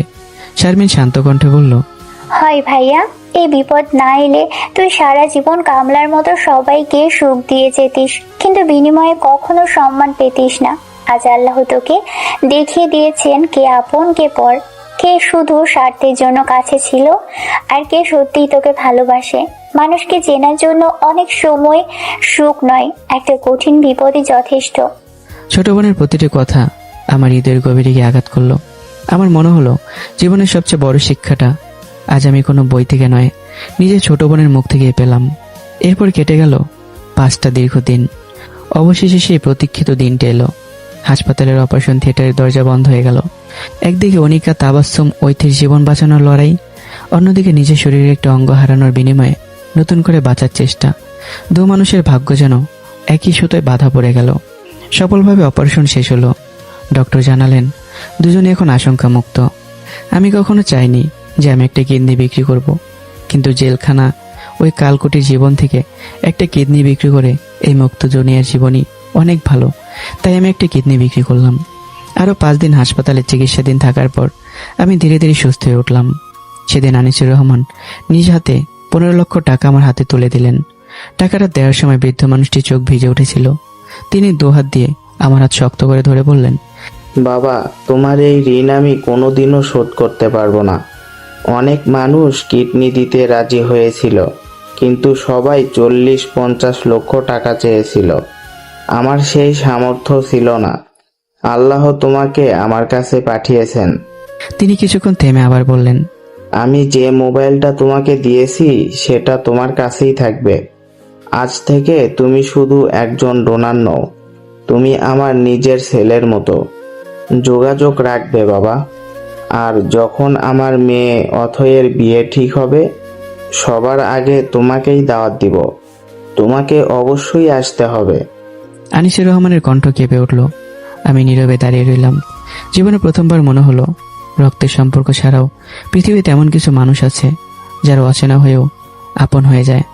আনিসুর রহমানের বাড়ির উঠান পেরিয়ে আসার আগে আমি তার দুহাত শক্ত করে ধরে মৃদু হেসে বললাম, অবশ্যই আসবো আঙ্কেল। আজ থেকে আপনি শুধু একজন পরিচিত মানুষ নন, আপনি আমার আপনজন। এই উপকার আমি কোনোদিন ভুলব না। আনিসুর রহমান স্নেহভরা চোখে আমার মাথায় হাত রেখে শুধু বললেন, আল্লাহ তোমাকে ভালো রাখুন বাবা। একটা দীর্ঘ শ্বাস ফেলে আমি সেখান থেকে বেরিয়ে এলাম। পরদিন আমি সরাসরি নিজের অ্যাডভোকেটের চেম্বারে পৌঁছালাম। আগেই খবর পাঠানো হয়েছিল নিহতার পরিবারকে। কিছুক্ষণ পর একে একে সবাই এসে উপস্থিত হলেন। নিহা, তার মা, ভাই আবির, বোন ঐশী, আর তাদের সঙ্গে দাঁড়িয়েছিল নিহার হবু স্বামী, ইতালি প্রবাসী ব্যবসায়ী পাবেল। কাগজপত্রের আনুষ্ঠানিকতা শেষ হতে বেশি সময় লাগলো না। একটা স্বাক্ষরের সঙ্গে সঙ্গে শেষ হয়ে গেল বহু বছরের ভালোবাসা, অসংখ্য স্বপ্ন আর একসঙ্গে বেঁচে থাকার সব প্রতিশ্রুতি। ডিভোর্স সম্পন্ন হওয়ার সঙ্গে সঙ্গে নিহার মায়ের মুখে বিজয়ের হাসি ফুটে উঠল। অহংকারে ভরা কণ্ঠে তিনি বললেন, দেখছিস, এই হচ্ছে আমার মেয়ের হবু স্বামী, ইতালির প্রতিষ্ঠিত ব্যবসায়ী। তোর মতো ফকিরনি না। এবার বুঝবি আমার মেয়ের আসল যোগ্যতা কি। নিহাও ঠোঁট বাঁকিয়ে আমার দিকে তাকিয়ে বলল, তোর মতো অকর্মা মানুষকে বিয়ে করে আমার জীবনটা নষ্ট হয়ে গিয়েছিল। এখন আল্লাহ আমাকে সেই ভুল থেকে মুক্তি দিয়েছেন। আমি এখন এমন একজন মানুষকে বিয়ে করছি যার পরিচয় দিতে লজ্জা লাগে না। আর 1 বছরের মধ্যেই আমি ইতালি চলে যাব, আমার ভাই আবিরও যাবে। তাই তোর মেয়েকে তুই নিয়ে যা, ওকে নিয়ে আমার কোনো দায়িত্ব নেই। নিহা শেষ কথাটা শুনে আমার বুকের ভিতর যেন কেউ জ্বলন্ত লোহা ঢুকিয়ে দিল। মুহূর্তেই আমার পুরো শরীর কেঁপে উঠল। যে মেয়েটা যেন নিজের জীবন পর্যন্ত বিলিয়ে দিতে প্রস্তুত ছিলাম, সেই মেয়ে আজ নিজের সন্তানকে অস্বীকার করছে। আমি কিছুক্ষণ নিশ্চুপ দাঁড়িয়ে রইলাম। নিহা, রূপের অহংকার মানুষকে অন্ধ করে দেয়। মনে রেখো, ফুলের স্বরূপ যেমন চিরস্থায়ী নয়, তেমনি মানুষের সৌন্দর্য একদিন ফিকে হয়ে যায়। আজ এটাকে নিয়ে তুমি এত অহংকার করছো, একদিন সেটাই তোমাকে সবচেয়ে বেশি কাঁদাবে। অ্যাডভোকেট ডিভোর্সের কাগজপত্র আর দেনমোহরের টাকা বুঝিয়ে দেওয়ার নথি আমার হাতে তুলে দিলেন। সব আনুষ্ঠানিকতা শেষ করে আমি ধীরে ধীরে নিজের ছোট্ট মেয়ে রিয়াকে কোলে তুলে নিলাম। ঠিক তখনই নিহা আবার তাচ্ছিলের হাসি দিয়ে বলল, একটা কথা বলতো, তুই তো ফকির মানুষ, এত টাকা কোথায় পেলি? নাকি কোথাও চুরি ডাকাতি করেছিস? তোর অবস্থা দেখে তো সবই সম্ভব মনে হয়। কথাটা শুনেই আমি কয়েক মুহূর্ত নীরব রইলাম। তারপর ধীরে ধীরে করে দাঁড়ালাম। চোখ দুটো লাল, কিন্তু সেখানে রাগের চেয়ে কষ্টই বেশি।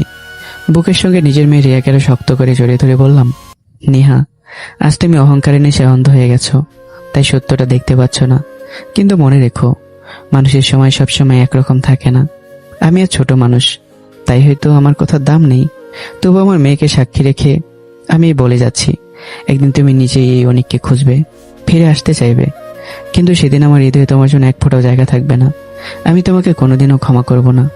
আমার কথা শেষ হতেই নিহা, আবির, ঐশী আর তাদের মা একসঙ্গে অট্টহাসিতে ফেটে পড়ল। সে হাসির শব্দ যেন চারদিকের দেয়ালে প্রতিধ্বনিত হয়ে বারবার ফিরে এসে আমার বুকটাকে ছিন্ন বিচ্ছিন্ন করে দিচ্ছিল।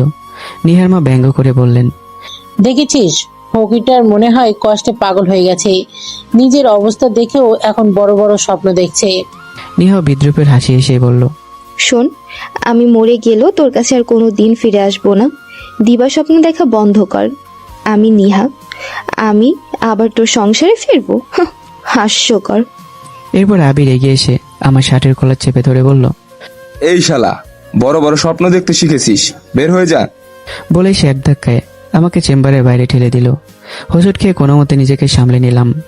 এক হাতে নিজের মেয়েকে বুকে আঁকড়ে ধরে অন্য হাতে চোখের কোণে অশ্রু মুছে নিলাম। একবার আর পিছন ফিরে তাকালাম না, কারণ আমি বুঝে গিয়েছিলাম কিছু দরজা একবার বন্ধ হয়ে গেলে সেগুলোর কখনো খুলে দেখার প্রয়োজন হয় না। নীরব পায়ে সামনে এগিয়ে চললাম। আমার বুকে ছিল ছোট্ট মেয়ে রিয়া, আর হৃদয়ের গভীরে চলছিল অপমান, প্রতারণা আর একদিন নিজের যোগ্যতা প্রমাণ করার নিঃশব্দ প্রতিজ্ঞা। অ্যাডভোকেটের অফিস থেকে বেরিয়ে আসতেই আমার মনে হলো পৃথিবীর সমস্ত অপমান যেন একসঙ্গে আমার বুকের উপর এসে চেপে বসেছে। শরীরটা ভারী হয়ে উঠেছে, কিন্তু তার চেয়ে ভারী হয়ে আছে হৃদয়টা। নেহার পরিবর্তনটা আমি কোনোভাবে মেনে নিতে পারছিলাম না। যে মেয়েটার হাসির জন্য একদিন নিজের স্বপ্নগুলোকে বিসর্জন দিয়েছিলাম, আর সেই মেয়েটি আমার ভালোবাসাকে পায়ের নিচে পিষে দিল, আমার আত্মসম্মানকে ধুলোয় মিশিয়ে নির্মমভাবে তুচ্ছ তাচ্ছিল্য করলো। কষ্টটা শুধু বিচ্ছেদে ছিল না, কষ্টটা ছিল বিশ্বাস ভেঙে যাওয়ার। রিয়াকে বুকের সঙ্গে জড়িয়ে ধরে আমি ধীরে ধীরে নিজের মনকে বললাম, আজ থেকে আমি বদলে যাব, আর কারো জন্য নয়, বাঁচব শুধু নিজের জন্য, আমার এই নিষ্পাপ মেয়েটার জন্য, আর সেই মানুষটার জন্য যে একদিন আমার কষ্টকে নিজের কষ্ট মনে করবে, আমার দুঃখকে নিজের দুঃখ বানিয়ে পাশে দাঁড়াবে। আজ থেকে আমার জীবনে কোনো বিশ্বাসঘাতকের কোনো আর জায়গা থাকবে না। নিজের চোখের জল নিজেই মুছে নিয়ে নতুন আশ্রয়ের খোঁজে বেরিয়ে পড়লাম। চট্টগ্রামের মতো ব্যস্ত শহরে একটা ব্যাচেলার মানুষকে ভাড়া দেওয়া কঠিন, তার উপর কোলে ছোট্ট একটি বাচ্চা। একের পর এক বাড়ির দরজায় কড়া নাড়লাম। কোথাও শুনলাম বাচ্চা থাকলে ঝামেলা হবে, কোথাও বলা হলো পরিবার ছাড়া ভাড়া দেওয়া যাবে না। প্রায় সারাদিনের ক্লান্তিকর ছোটাছুটির পর অবশেষে ছোট্ট একটা বাসা পেলাম। পকেটে থাকা শেষ সম্বল থেকে কিছু টাকা অগ্রিম ভাড়া দিলাম। বাকি টাকা দিয়ে রিয়ার জন্য দুধ আর সামান্য কিছু প্রয়োজনীয় জিনিস কিনলাম। মাত্র 2 বছর 4 মাসের মেয়েটাকে মায়ের কাছ থেকে আলাদা করে বুকে আগলে রাখতে গিয়ে বারবার ভেঙে পড়ছিল আমার মন। কিন্তু মানুষ সবসময় নিজের ইচ্ছে মতো জীবন সাজাতে পারে না। কখনো কখনো পরিস্থিতি আর নিয়তি একসঙ্গে মানুষের বিরুদ্ধে দাঁড়িয়ে যায়। তখন চোখের জল গিলে নিয়েই সামনে হাঁটতে হয়। শুধু মনে মনে একটা কথাই বললাম, মানুষ আসলে খারাপ হয় না, খারাপ হয় সময়। আজ আমার সময় খারাপ বলেই সবাই নিজের আসল রূপটা দেখিয়ে দিল। কিন্তু সময় এক জায়গায় থেমে থাকে না, একদিন এই সময় বদলাবে। সেদিন হয়তো তারাই আমার দরজায় এসে দাঁড়াবে। যে বাড়িটিতে আমি আশ্রয় পেলাম সেখানে একজন বৃদ্ধা মহিলা একাই থাকতেন। বয়স প্রায় 60-এর কাছাকাছি, মুখ ভর্তি মায়া, চোখে জীবনের দীর্ঘ অভিজ্ঞতার ছাপ। তিনি রিয়ার দিকে তাকিয়ে মৃদু এসে বললেন, বাবা, আমি ছাড়া এই বাড়িতে আর কেউ থাকে না, তুমি চাইলে নিশ্চিন্তে থাকতে পারো। কিন্তু তোমার স্ত্রী কোথায়? আমি কিছুক্ষণ নীরব রইলাম। তারপর শুরু থেকে শেষ পর্যন্ত নিজের জীবনের সমস্ত ঘটনাগুলো খুলে বললাম। বৃদ্ধা মহিলাটি একটাও কথা বললেন না, শুধু নীরবে শুনলেন। কথা শেষ হতেই তার চোখ বেয়ে টপ টপ করে অশ্রু গড়িয়ে পড়ল। তিনি এগিয়ে এসে আমার মাথায় স্নেহ ভরা হাত রেখে বললেন, আজ থেকে তুমি আমার ছেলের মতো। আমি যতদিন বেঁচে আছি ততদিন তোমার মেয়েটার যত্ন নেওয়ার চেষ্টা করব। তুমি একটা ভালো কাজ খুঁজে নাও, আর মাঝপথে যে পড়াশোনাটা ছেড়ে দিতে হয়েছিল সেটাও শেষ করো। শিক্ষা কখনো মানুষের সঙ্গে বিশ্বাসঘাতকতা করে না। আপনাকে ধন্যবাদ দিয়ে ছোট করতে চাই না আন্টি। আজ আপনার কাছে যে মায়া পেলাম, যেটা নিজের জন্মদাত্রী মায়ের কাছ থেকেও কখনো পাইনি, সেদিন থেকে শুরু হলো আমার নতুন জীবন। সকালে ছোট্ট রিয়াকে বৃদ্ধার কাছে রেখে আমি বেরিয়ে পড়তাম, কখনো ব্যবসার খোঁজে, কখনো কাজের সন্ধানে। কিন্তু চাকরি করে পুরো জীবন কাটিয়েছি। ব্যবসার জগৎ আমার কাছে ছিল একেবারে অচেনা। এরই মধ্যেই সিদ্ধান্ত নিলাম, যেভাবেই হোক অসমাপ্ত পড়াশোনা সম্পূর্ণ করব। ভর্তি হয়ে গেলাম সিটি ইউনিভার্সিটিতে। আমার লক্ষ্য একটাই, মাস্টার্স সম্পন্ন করে নিজের যোগ্যতাকে আরেকবার প্রমাণ করা। কয়েকদিন পর শহরের একটা অভিজাত 5 তারকা হোটেলে চাকরি পেয়ে গেলাম। ডিউটির সময় সন্ধ্যা 6টা থেকে রাত 12টা। চাকরিটা হাতে পেয়ে আমি নিজের মনকে বললাম, স্বপ্নের ব্যবসা আমি একদিন করবই। কিন্তু ততদিন পর্যন্ত এই চাকরিটাই আমার লড়াইয়ের অস্ত্র। বাসা ভাড়া, রিয়ার খরচ, পড়াশোনা সবকিছু তো চালাতে হবে। নতুন জীবনের প্রথম দিন। 5 বছর পরে আবারও বিশ্ববিদ্যালয়ের মূল ফটকে পা রাখতেই অসাবধানতার বশত একজন তরুণের সাথে ধাক্কা খেলাম। দুজনই সামান্য টলমল করে দাঁড়িয়ে গেলাম। আমি ক্ষমা চাইতে যাব, ঠিক তখনই ছেলেটি আগে হেসে বলল, সরি ভাই, ভুল হয়ে গেছে, খেয়াল করিনি। It's okay bro, everything is fine. ছেলেটি কৌতূহল চোখে কিছুক্ষণ আমার দিকে তাকিয়ে থেকে বলল, আপনি কি স্টুডেন্ট নাকি টিচার? সত্যি বলতে কি আপনাকে দেখি স্টুডেন্টও মনে হচ্ছে না, বয়স তো আমার থেকে অনেক সিনিয়র মনে হচ্ছে। আমি হেসে হাত বাড়িয়ে দিলাম। হ্যাঁ, আমি অনেক। মাঝখানে 5 বছরের বেশি সময় পড়াশোনা বন্ধ ছিল। এবার শুধু মাস্টার্স ফাইনাল শেষ করে সার্টিফিকেটটা নিতে এসেছি। ছেলেটিও আন্তরিকভাবে হাত মিলিয়ে বলল, হাই, আমি আসিফ। পড়াশোনার দিক দিয়ে আপনার জুনিয়র, আর বয়সের দিক দিয়েও আপনার অনেক ছোট। মাস্টার্স প্রথম বর্ষে পড়ছি। তোমার সঙ্গে পরিচয় হয়ে ভালো লাগলো। আচ্ছা, আমি তাহলে ক্লাসে যাই। আর ধাক্কা লাগার জন্য আমি দুঃখিত। আসিফ হঠাৎ যেন কিছু মনে করে বলল, একটা কথা বলি ভাই। বলো। আসিফ বলে, এই ভার্সিটিতে মুন্না নামে একজন আছে, স্থানীয় এমপির ছেলে। সিনিয়র জুনিয়র কাউকে মানুষ মনে করে না, র্যাগিং করাই তার ওর নেশা। আপনি নতুন ভাই, একটু সাবধানে থাকবেন। আমি মৃদু এসে মাথা নাড়লাম। ধন্যবাদ ভাই, সাবধান করে দেওয়ার জন্য সত্যিই কৃতজ্ঞ। তারপর আমি ধীরে পায়ে বিশ্ববিদ্যালয়ের ভিতরে প্রবেশ করলাম। চারপাশে পরিস্থিতি, সেই ক্যাম্পাস, পরিচিত পথ, পরিচিত গাছপালা, সবকিছু যেন আগের মতোই আছে। শুধু বদলে গেছে সময়, আর বদলে গেছে মানুষগুলো। একটা সময় এই ক্যাম্পাসেই নেহার হাত ধরে কত বিকেল কেটেছে আমার। ক্লাস শেষে ক্যান্টিনে 1 প্লেট ফুচকা ভাগাভাগি করে খাওয়া, পুকুর পাড়ে বসে ভবিষ্যতের হাজারো স্বপ্ন বোনা, গাছের ছায়ে বসে দুষ্টুমি আর অভিমান, সবকিছু যেন আজও বাতাসে ভেসে বেড়াচ্ছে। একটা দীর্ঘ শ্বাস পেলে মনে মনে বললাম, ভার্সিটিটা আগের মতোই আছে। সেই পুকুর পাড়, সেই ক্যান্টিন, সেই গাছগুলো আগের মতোই দাঁড়িয়ে আছে। শুধু বদলে গেছে আমি, আর বদলে গেছে নিহা। অন্যদিকে বিশ্ববিদ্যালয়ের মাঠের মাঝখানে বিশাল এক গাছের নিচে বসে আড্ডা দিচ্ছিল মুন্না, আতিক আর সুজন। প্রতিদিনের মতো আজও তারা নতুন শিক্ষার্থীদের র্যাগিং করে আনন্দ নিচ্ছিল। হঠাৎ আতিক দূরের দিকে তাকিয়ে বুড়ো কুচকে বলল, দোস্ত, পুরনো স্টুডেন্টদের র্যাগিং করতে করতে আর মজাই লাগে না। কিন্তু দেখ, নতুন একটা মুরগি আছে, তবে বুঝতে পারছি না স্টুডেন্ট নাকি টিচার। বয়স তো স্টুডেন্টদের মতো মনে হচ্ছে না। মুন্না মাথা তুলে তাকালো। কয়েক সেকেন্ড আমাকে পর্যবেক্ষণ করে ঠোঁটের কোণে কুটিল হাসি ফুটিয়ে বলল, সুজন, আগে ডাক দিয়ে আন, দেখি মালটা টিচার নাকি স্টুডেন্ট। টিচার হলে ছেড়ে দেবো, আর স্টুডেন্ট হলে আজ একটু বাজিয়ে দেখবো। দুজন ঠোঁটে শীষ দিয়ে আমাকে ইশারায় ডাকলো। আমি পেছন ফিরে তাকিয়ে ধীর পায়ে তাদের সামনে গিয়ে দাঁড়ালাম। হ্যাঁ ছোট ভাই, আমাকে ডাকছিলে? কিছু বলবে? ছোট ভাই শব্দ দুটো কানে যেতেই মুন্নার মুখ শক্ত হয়ে গেল। মুহূর্তের জন্য তার চোখে রাগের আগুন জ্বলে উঠল। সে নিজেকে সামলে নিয়ে গম্ভীর স্বরে বলল, স্টুডেন্ট নাকি টিচার? স্টুডেন্ট। মাঝখানে 5 বছরের বেশি সময় পড়াশোনা বন্ধ ছিল, এখন শুধু মাস্টার্স ফাইনাল শেষ করে সার্টিফিকেট নিতে এসেছি। মুন্না হেসে উঠে বলল, ও তার মানে স্টুডেন্ট। বয়সে বড় হলেই কি সিনিয়র হয়ে যায়? এই ভার্সিটিতে তুই নতুন আর আমরা পুরনো, সুতরাং এখানে আমরা সিনিয়র, তুই জুনিয়র। মুন্নার যুক্তি শুনে আমি কিছুই বুঝলাম না। আতিক আর সুজন অবাক হয়ে নিজেদের বন্ধুর দিকে তাকিয়ে রইল। তারা নিজেও বুঝতে পারছিল না মুন্না আসলে কি যুক্তি দাঁড় করাচ্ছে। আমি আর কিছু বললাম না। কয়েক মিনিট আগে আসিফের মুখে মুন্নার স্বভাবের কথা শুনেছিলাম, তাই অকারণে তর্কে জড়ালাম না। মুন্না এবার চেয়ারে হেলান দিয়ে বলল, আজকাল রেগিং করে আর মজা পায় না, তাই আজ তোকে দিয়ে একটু মজা করব। ভয় পাস না, তুই বয়সে বড় বলে একবারে সুযোগ দিচ্ছি, কিন্তু যদি আমাদের কথা না শুনিস তাহলে এই ভার্সিটিতে তোর পড়াশোনা এখানেই শেষ। কথাটা শুনে আমার বুকটা ধুক করে উঠল। অনেক কিছুই তো হারিয়েছি, কিন্তু এই পড়াশোনাটুকু হারানোর মতো শক্তি আর আমার নেই। আমি বিশ্বাস করতাম মানুষ তার সম্পদ হারাতে পারে, সম্পর্ক হারাতে পারে, কিন্তু শিক্ষা কেউ কেড়ে নিতে পারে না। নিজেকে শান্ত রেখে বললাম, আমি এখানে মাত্র 1 বছরের জন্য এসেছি, কোনো ঝামেলায় জড়াতে চাই না। আপনারা বলেন কি করলে আপনারা খুশি হবেন? মুন্না কিছুক্ষণ মাথা চুলকাতে লাগলো। তারপর হঠাৎ কুটিল হাসি এসে বিশ্ববিদ্যালয়ের প্রধান ফটকের দিকে আঙুল দেখিয়ে বলল, দেখ, ওই গেট দিয়ে প্রথমে যে মেয়েটা ঢুকবে তাকে 2 মিনিটের মধ্যে সেই মেয়েকে গিয়ে সরাসরি লিপ কিস করতে হবে, তাহলে তোর রেগিং শেষ। কথাটা শুনে আমার মুখের রক্ত যেন মুহূর্তেই শুকিয়ে গেল। আমার পায়ের নিচ থেকে যেন মাটি সরে গেল। যে মানুষটা নিজের স্ত্রী নিহার সঙ্গেও সম্পর্কের সীমারেখা আর সম্মান বজায় রেখে চলেছিল, সে কিনা সম্পূর্ণ অচেনা একজন মেয়ের সঙ্গে এমন আচরণ করবে? মুন্না ঠোঁট বাঁকিয়ে আবার বলল, কি হলো, সাহস নেই? এটা করতে পারলে আর কোনোদিন তোকে বিরক্ত করব না, চুপচাপ মাস্টার শেষ করে চলে যাবি। আমি চোখ বন্ধ করে গভীর একটা শ্বাস নিলাম। মনে মনে বললাম, জীবনে এত অপমান সহ্য করেছি, এখন না হয় আরেকটা অপমান সহ্য করব। এই 1 বছরের পড়াশোনা আমাকে শেষ করতেই হবে। আমি ধীরে ধীরে মাথা নাড়লাম। ঠিক আছে, আমি রাজি। এই বলে আমি ধীরভাবে বিশ্ববিদ্যালয়ের মূল ফটকের দিকে এগিয়ে গেলাম। দূরে দাঁড়িয়ে মুন্না, আতিক আর সুজন ওদের আগ্রহে পুরো ঘটনাটা দেখার অপেক্ষায় রইল।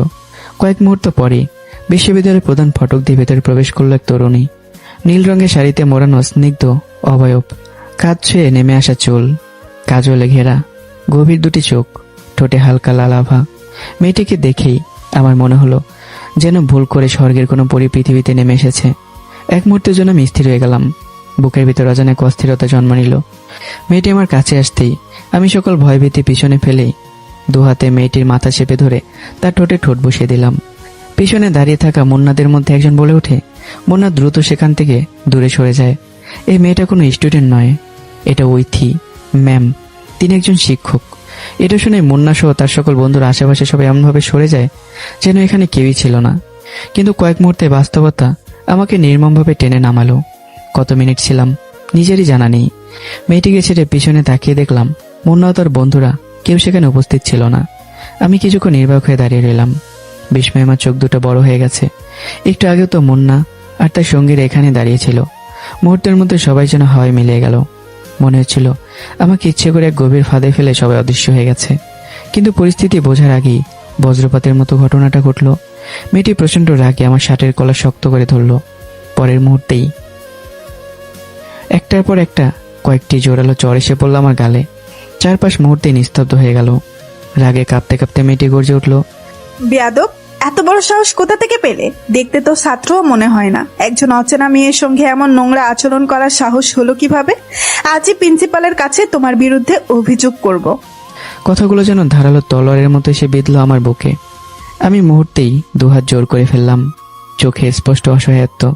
প্লিজ আমাকে ভুল বুঝবেন না, আমি ইচ্ছে করে কিছু করিনি। ওখানে মুন্না নামে একটা ছেলে ছিল, সে আমাকে জোর করে বলেছে এই গেট দিয়ে প্রথম যে মেয়েটা ঢুকবে তাকে কিস না করলে আমাকে বিশ্ববিদ্যালয়ে পড়তেই দেবে না। বিশেষ করুন আমি বাধ্য হয়েই কথা বলতে বলতেই আমার গলা কেঁপে উঠল, চোখের কোণে জমে উঠল অপমানের জল।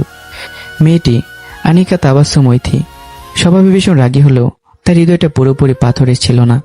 আমার চোখের সে অসহায় দৃষ্টি, আমার কাঁপা কণ্ঠ আর লজ্জায় নুয়ে পড়া মুখটা দেখে তার রাগ কিছুটা হলো নরম হয়ে এলো। কয়েক মুহূর্ত চুপ থেকে সে কঠিন গলায় বলল, ঠিক আছে, এবারকার মতো ক্ষমা করে দিচ্ছি, তবে একটা শর্ত আছে। এখানেই কান ধরে 20 বার উঠবস করবে, তারপর ছেড়ে দিব। আমি এক মুহূর্ত দ্বিধা করলাম না, নিঃশব্দে কান ধরে উঠবস করতে শুরু করলাম। 1, 2, 3। চারপাশে দাঁড়িয়ে থাকা ছাত্রছাত্রীরা বিস্মিত চোখে তাকিয়ে আছে। কেউ চাপা হাসছে, কেউ মোবাইল বের করে ভিডিও করছে, আবার কেউ ফিসফিস করে কথা বলছে। লোকটার বয়স তো আমাদের বড় ভাইয়ের মতো, এভাবে শাস্তি পাচ্ছে। লজ্জায় আমার মাথা আরো নিচু হয়ে গেল। জীবনে কত অপমাননা সহ্য করেছি, আর আজ বিশ্ববিদ্যালয়ে প্রথম দিনে শত মানুষের সামনে কান ধরে উঠবস। মনে হচ্ছিল ভাগ্য যেন আমাকে অপমান ছাড়া আর কিছুই দিতেই জানে না। 20 বার শেষ হতেই ঐতি শান্ত গলায় বলল, ঠিক আছে থামো, এবার বলো তুমি কে? তোমাকে দেখে তো ছাত্র মনে হচ্ছে না। আমি ধীরে ধীরে মাথা তুললাম। পারিবারিক সমস্যার কারণে আমার 5 বছরের বেশি সময় পড়াশোনা বন্ধ ছিল। এবার শুধু মাস্টার্স ফাইনালটা শেষ করে সার্টিফিকেট নেওয়ার জন্য ফিরে এসেছি। আর আপনাকে আমি চিনব কিভাবে? ওইতে কিছুক্ষণ আমার দিকে তাকিয়ে রইল, তারপর শান্ত অথচ গম্ভীর কণ্ঠে বলল, আমি এই বিশ্ববিদ্যালয়ে কোনো ছাত্রী নয়, আমি এখানকার একজন শিক্ষক। মানুষের জীবনে ভুল হতেই পারে, তাই তোমাকে ক্ষমা করলাম, তবে ভবিষ্যতে এমন ভুল আর যেন না হয়। সেই বিশ্ববিদ্যালয়ের একজন শিক্ষক কথাটা শুনে আমার চোখ বড় বড় হয়ে যায়। কথাগুলো বলে ঐতি ধীর পায়ে সেখান থেকে চলে গেল। ঐতি চলে যেতেই কোত্থেকে যেন মুন্না, আতিক, সুজন আরো কয়েকজন ছাত্র দৌড়ে এসে আমাকে ঘিরে ধরল। মুন্না চোখে মুখে অবিশ্বাস, সে বিস্মিত গলায় বলল, কি ভাই, আপনি তো অলৌকিকভাবে বেঁচে গেলেন। জানেন উনি কে? উনি অথই ম্যাম, এই বিশ্ববিদ্যালয়ের সবচেয়ে বদরাগী শিক্ষক। ওনার রাগের সামনে কেউ দাঁড়াতে পারে না, অথচ উনি আপনাকে ছেড়ে দিলেন। আতিক মাথা নেড়ে বলল, আমরা তো ভেবেছিলাম আজই আপনার বিশ্ববিদ্যালয়ের জীবন শেষ। কিন্তু আমি তাদের কোনো কথারই উত্তর দিলাম না। আমার মুখে কোনো অভিমান নেই, কোনো রাগ নেই, শুধু একরাশ ক্লান্তি আর আছে একরাশ লজ্জা। ধীর পায়ে সেখান থেকে সরে গিয়ে নিজের ক্লাসরুম খুঁজে বের করলাম। শেষ বেঞ্চের এক কোণে গিয়ে চুপচাপ বসে রইলাম। কিছুক্ষণ পর পাশে এক ছাত্র বসে মৃদু হেসে বলল, ভাই সত্যি বলতে আজ আপনি ভাগ্যবান। অর্থে ম্যামের হাত থেকে এভাবে কেউ রেহাই পায় না। জানেন, এই বিশ্ববিদ্যালয়ে 100 ছেলের মধ্যে 70 জনই অর্থে ম্যামের জন্য পাগল। উনি যদি একবার বলেন আমি বিয়ে করব, তাহলে লাইন লেগে যাবে। বাইরে গিয়ে দেখবেন কত ছেলে শুধু এক ঝলক দেখার জন্য ওনার পেছনে ঘুরছে, আর আপনি প্রথম দিনই ম্যামকে কিস করে বসলেন। ছেলেটার কথা শুনে আমি শুধু একটু হাসি আসলাম। মনে মনে বললাম, জীবন সত্যি অদ্ভুত। আমি যাকে চিনি না তাকে প্রথম দেখায় চুমু খেতে বাধ্য হলাম, আর যাকে নিজের জীবনের চেয়ে বেশি ভালোবেসেছিলাম সেই মানুষটাই আজ আমার জীবনটাকে ছিন্ন ভিন্ন করে দিয়ে চলে গেছে। বিশ্ববিদ্যালয়ের সহকারী শিক্ষক ঐতি তাবাসসুমকে পরিবারগত চুমু খাওয়ার ঘটনাটি মুহূর্তের মধ্যে দাবানলের মতো পুরো বিশ্ববিদ্যালয়ে ছড়িয়ে পড়ল। যে ক্যাম্পাসে প্রতিদিন শত শত শিক্ষার্থীর পদচারণে মুখরিত থাকে, সেই ক্যাম্পাসে আজ একটাই আলোচনা, এই সেই ছেলে। আমি তখন ক্লাসরুমের এক কোণে মাথা নিচু করে বসে আছি। কিছুক্ষণ আগে সবার সামনে কান ধরে উঠবস করতে হয়েছে। অপমানের ভারে আমার মাথা যেন আরো নিচু হয়ে গেছে। কারো চোখের দিকে তাকানোর সাহস পর্যন্ত পাচ্ছি না। মনে হচ্ছিল পৃথিবীর সমস্ত লজ্জা আজ একাই আমার কাঁধে এসে জমা হয়েছে। একের পর এক ছাত্রছাত্রী এসে দূর থেকে আমাকে দেখছে, কেউ ফিসফিস করছে, কেউ অবাক চোখে তাকিয়ে আছে, আবার কেউ চাপা হাসিতে মেতে উঠেছে। তাদের অদ্ভুত দৃষ্টিগুলো আমাকে আরো অস্বস্তিতে ফেলে দিচ্ছিল। আমি ভেবেছিলাম সবাই হয়তো আমার কান ধরে উঠবস করে ঘটনা নিয়ে হাসাহাসি করছে। ঠিক তখনই কয়েকজন সিনিয়র ছাত্র একসঙ্গে আমার সামনে এসে দাঁড়ালো। ভাই, আপনি তো পুরো বিশ্ববিদ্যালয়ের ইতিহাস বদলে দিয়েছেন। আমি অবাক হয়ে তাদের দিকে তাকালাম। আরেকজন এসে বলল, অথই ম্যামের জন্য এই বিশ্ববিদ্যালয়ে অর্ধেক ছেলে পাগল। শুধু পাগল না, পুরো ভার্সিটির ছোট বড় সবার ক্রাশ। শুধু একবার তাকে কাছ থেকে দেখার আশায় কতজন সারাদিন ক্যাম্পাসে ঘুরে বেড়ায় জানেন, কিন্তু তার রাগের ভয়ে কেউ সামনে যাওয়ার সাহস পায় না। আর আপনি তো সরাসরি ম্যামকে কিস করে বসেছেন, তাও এখনো সুস্থ স্বাভাবিকভাবে ঘুরে বেড়াচ্ছেন। কথাগুলো শুনে আমার চোখ বিস্ময়ে বড় হয়ে গেল। এতক্ষণ আমি বুঝতে পারলাম কেউ আমার কান ধরে উঠবোস করে বিষয়টি নিয়ে মাথায় ঘামাচ্ছে না। সবাই বিস্মিত হয়েছে একটাই কারণে, সে এমন একজন মানুষকে স্পর্শ করেছে যার কাছে যাওয়ার সাহস পর্যন্ত এই বিশ্ববিদ্যালয়ের অধিকাংশ ছেলেরই নেই। অল্প সময়ের মধ্যে পুরো ক্যাম্পাসে আমি যেন এক অদ্ভুত পরিচয়ের মানুষ হয়ে উঠলাম। কেউ আমাকে দেখিয়ে বলছে এই সেই ছেলে, কেউ আবার অবিশ্বাসের দৃষ্টিতে তাকিয়ে আছে। অনেকের চোখে ঈর্ষা, আবার অনেকের চোখে বিস্ময়ে। কারণ যে ঐতি ম্যামের ঠোঁটের একটি হাসির জন্য অসংখ্য ছেলে অপেক্ষা করে, সেই ঐতি ঠোঁটেই অনিচ্ছাকৃতভাবে নিজের ঠোঁট ছুঁয়ে দিয়েছে আমি। এসব কৌতূহল দৃষ্টি আর সহ্য করতে পারছিলাম না। নিঃশব্দে সেখান থেকে উঠেই নিজের ক্লাসরুমের দিকে রওনা হলাম। বিকেলের দিকে ক্লাস শেষ হলে বিশ্ববিদ্যালয় ধীরে ধীরে ফাঁকা হয়ে গেল। আমি ব্যাগ কাঁধে নিয়ে প্রধান সড়কে এসে দাঁড়ালাম। একটা লোকাল বাসের অপেক্ষা করছি। সন্ধ্যায় আমাকে 5 তারকা হোটেলে চাকরিতে যেতে হবে। সেই সঙ্গে ব্যবসার পরিকল্পনা মাথায় ঘুরছে। কিডনি বিক্রি করে পাওয়া 15 লক্ষ টাকার মধ্যে 10 লক্ষ টাকা আমি ইতিমধ্যে নিহাকে দিয়ে দিয়েছি। হাতে থাকা বাকি 5 লক্ষ টাকা দিয়ে নতুন জীবনের স্বপ্ন বুনছি। হঠাৎ আমার পাশে একটা গাড়ি এসে থামলো। দরজা খুলে নেমে এলেন ঐতি তাবাসসুম। শান্ত চোখে আমার দিকে তাকিয়ে বললেন, তোমার বাসা কোথায়? জি, মুরাদপুর। ঐতি কয়েক মুহূর্ত আমার দিকে তাকিয়ে ধীর কণ্ঠে বললেন, মন দিয়ে পড়াশোনা করো, সার্টিফিকেটটা নিয়ে নিজের জীবনটা গুছিয়ে নাও। আজ তোমার চোখে জল দেখে তোমাকে ক্ষমা করেছি, কিন্তু ভবিষ্যতে এমন ভুল আর যেন না হয়। ধন্যবাদ ম্যাম। বিশ্বাস করুন, আজকের ভুলটা জীবনে দ্বিতীয়বার হবে না। আমাকে পাগলা কুকুরও কামড়ায়নি যে একই ভুল আমি বারবার করব। ঐতি আর কিছু বললেন না, শুধু একবার গভীরভাবে আমার দিকে তাকিয়ে গাড়িতে উঠে চলে গেলেন। ঠিক সেই মুহূর্তে আমার হাতে থাকা বাটন ফোনটি বেজে উঠল। স্ক্রিনে ভেসে উঠল আনিসুর রহমান। ফোন রিসিভ করতে ওপাশ থেকে স্নেহ ভরা কণ্ঠ শোনা গেল, অনেক বাবা, আগামী শুক্রবার আমার মেয়ের বিয়ে, কথা দিয়েছিলে কিন্তু অবশ্যই আসবে। অবশ্যই আসবো আঙ্কেল, আমি কথা দিয়ে কথা রাখি। ইনশাল্লাহ আপনার মেয়ের বিয়েতে অবশ্যই উপস্থিত থাকবো। এরপর কেটে গেল আরো কয়েকটা দিন। বৃহস্পতিবার সকালে বিশ্ববিদ্যালয়ে ঢুকি আমি কিছুটা বিস্মিত হয়ে গেলাম। প্রতিদিনের প্রাণ চঞ্চল ক্যাম্পাস আজ যেন অদ্ভুত নীরব। ছেলেমেয়েদের মুখে হাসি নেই, আড্ডা নেই, ক্যান্টিনে সেই কোলাহল নেই। যেন পুরো পরিবেশের উপর বিষাদের ছায়া নেমে এসেছে। আমি বিষয়টি বুঝতে না পেরে আসিফের কাছে গিয়ে বললাম, কিরে, আজ ক্যাম্পাসের এই অবস্থা কেন? সবাই এত মনমরা হয়ে আছে কেন? আসিফ দীর্ঘ শ্বাস ফেলে একটু এসে বলল, তুমি কিছুই বুঝো না, জানো না আগামীকাল অর্থের ম্যামের বিয়ে।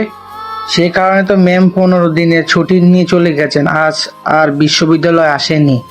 পুরো ক্যাম্পাস অর্ধেক ছেলের ক্রাশ ছিল অর্থে ম্যাম, তাই তো সবাই মনটা আজ খারাপ। কথাটা শুনে আমি মুচকে এসে মাথা নাড়লাম। অন্যের ব্যক্তিগত জীবন নিয়ে ভাবার মতো সময় বা অবকাশ আমার জীবনে নেই। সামনে এখন অনেক পথ, অনেক লড়াই। চুপচাপ নিজের ব্যাগটা কাঁধে তুলে নিয়ে ক্লাসরুমের দিকে হাঁটতে শুরু করলাম। পরদিন সকালে আনিসুর রহমানের দেওয়া ঠিকানায় সেখানে আমি চলে গেলাম। আজ আমার কথা রাখতে হবে। আনিসুর রহমানের মেয়ে ঐতির বিয়েতে আমি অবশ্যই যাব, এই প্রতিশ্রুতি আমি দিয়েছিলাম। চট্টগ্রাম শহরের একটি স্বনামধন্য কমিউনিটি সেন্টারের সামনে এসে দাঁড়াতেই আমি থমকে গেলাম। চারদিকে চোখ ধাঁধানো আলোকসজ্জা, ফুলের বাহার, বিশাল গেট, দামি গাড়ির সারি, সব মিলে যেন রাজকীয় আয়োজন। এক নজর দেখলেই বোঝা যায় এই বিয়ের পেছনে কোটি কোটি টাকার বেশি খরচ হয়েছে। আমি বিস্মিত চোখে চারপাশে তাকিয়ে মনে মনে ভাবলাম, আনিসুর রহমান তো বলেছিলেন শেষ সম্বল ভিটেমাটি বিক্রি করে মেয়ের চিকিৎসা করেছেন। তাহলে এত বড় আয়োজন সম্ভব হলো কিভাবে? নাকি সবকিছুই করেছেন ঐতির হবু স্বামী আরিয়ান? ভাবনাগুলো বুকের ভিতর ঘুরপাক খেলেও আর কিছু ভাবলাম না। ভেতরে ঢুকতেই আনিসুর রহমান আমার দিকে এগিয়ে এলেন। স্নেহ ভরে কাঁধে হাত রেখে কিছুক্ষণ খোঁজ খবর নিলেন। এরপর আমি অতিথিদের আপ্যায়নে হাত লাগিয়ে দিলাম। কিন্তু আমি এটা ভাবিনি যে এখানে আসাটাই আমার জীবনে কাল হয়ে দাঁড়াবে, আমার জীবনের মোড়টাকে টেনে একদিক থেকে আরেক দিকে ঘুরিয়ে দেবে। তো বলুন তো কি হতে পারে এর সাথে? অনিকা তাবাসসুম ঐথি, তার সাথে নাকি অন্য কোনো কিছু? তো অবশ্যই জানতে হলে পরের পর্বের জন্য অপেক্ষা করতে হবে। আজকে আপাতত এই পর্যন্ত সবাই ভালো থাকবেন। আর গল্পটা কেমন হচ্ছে কমেন্ট করে জানাবেন। টাটা।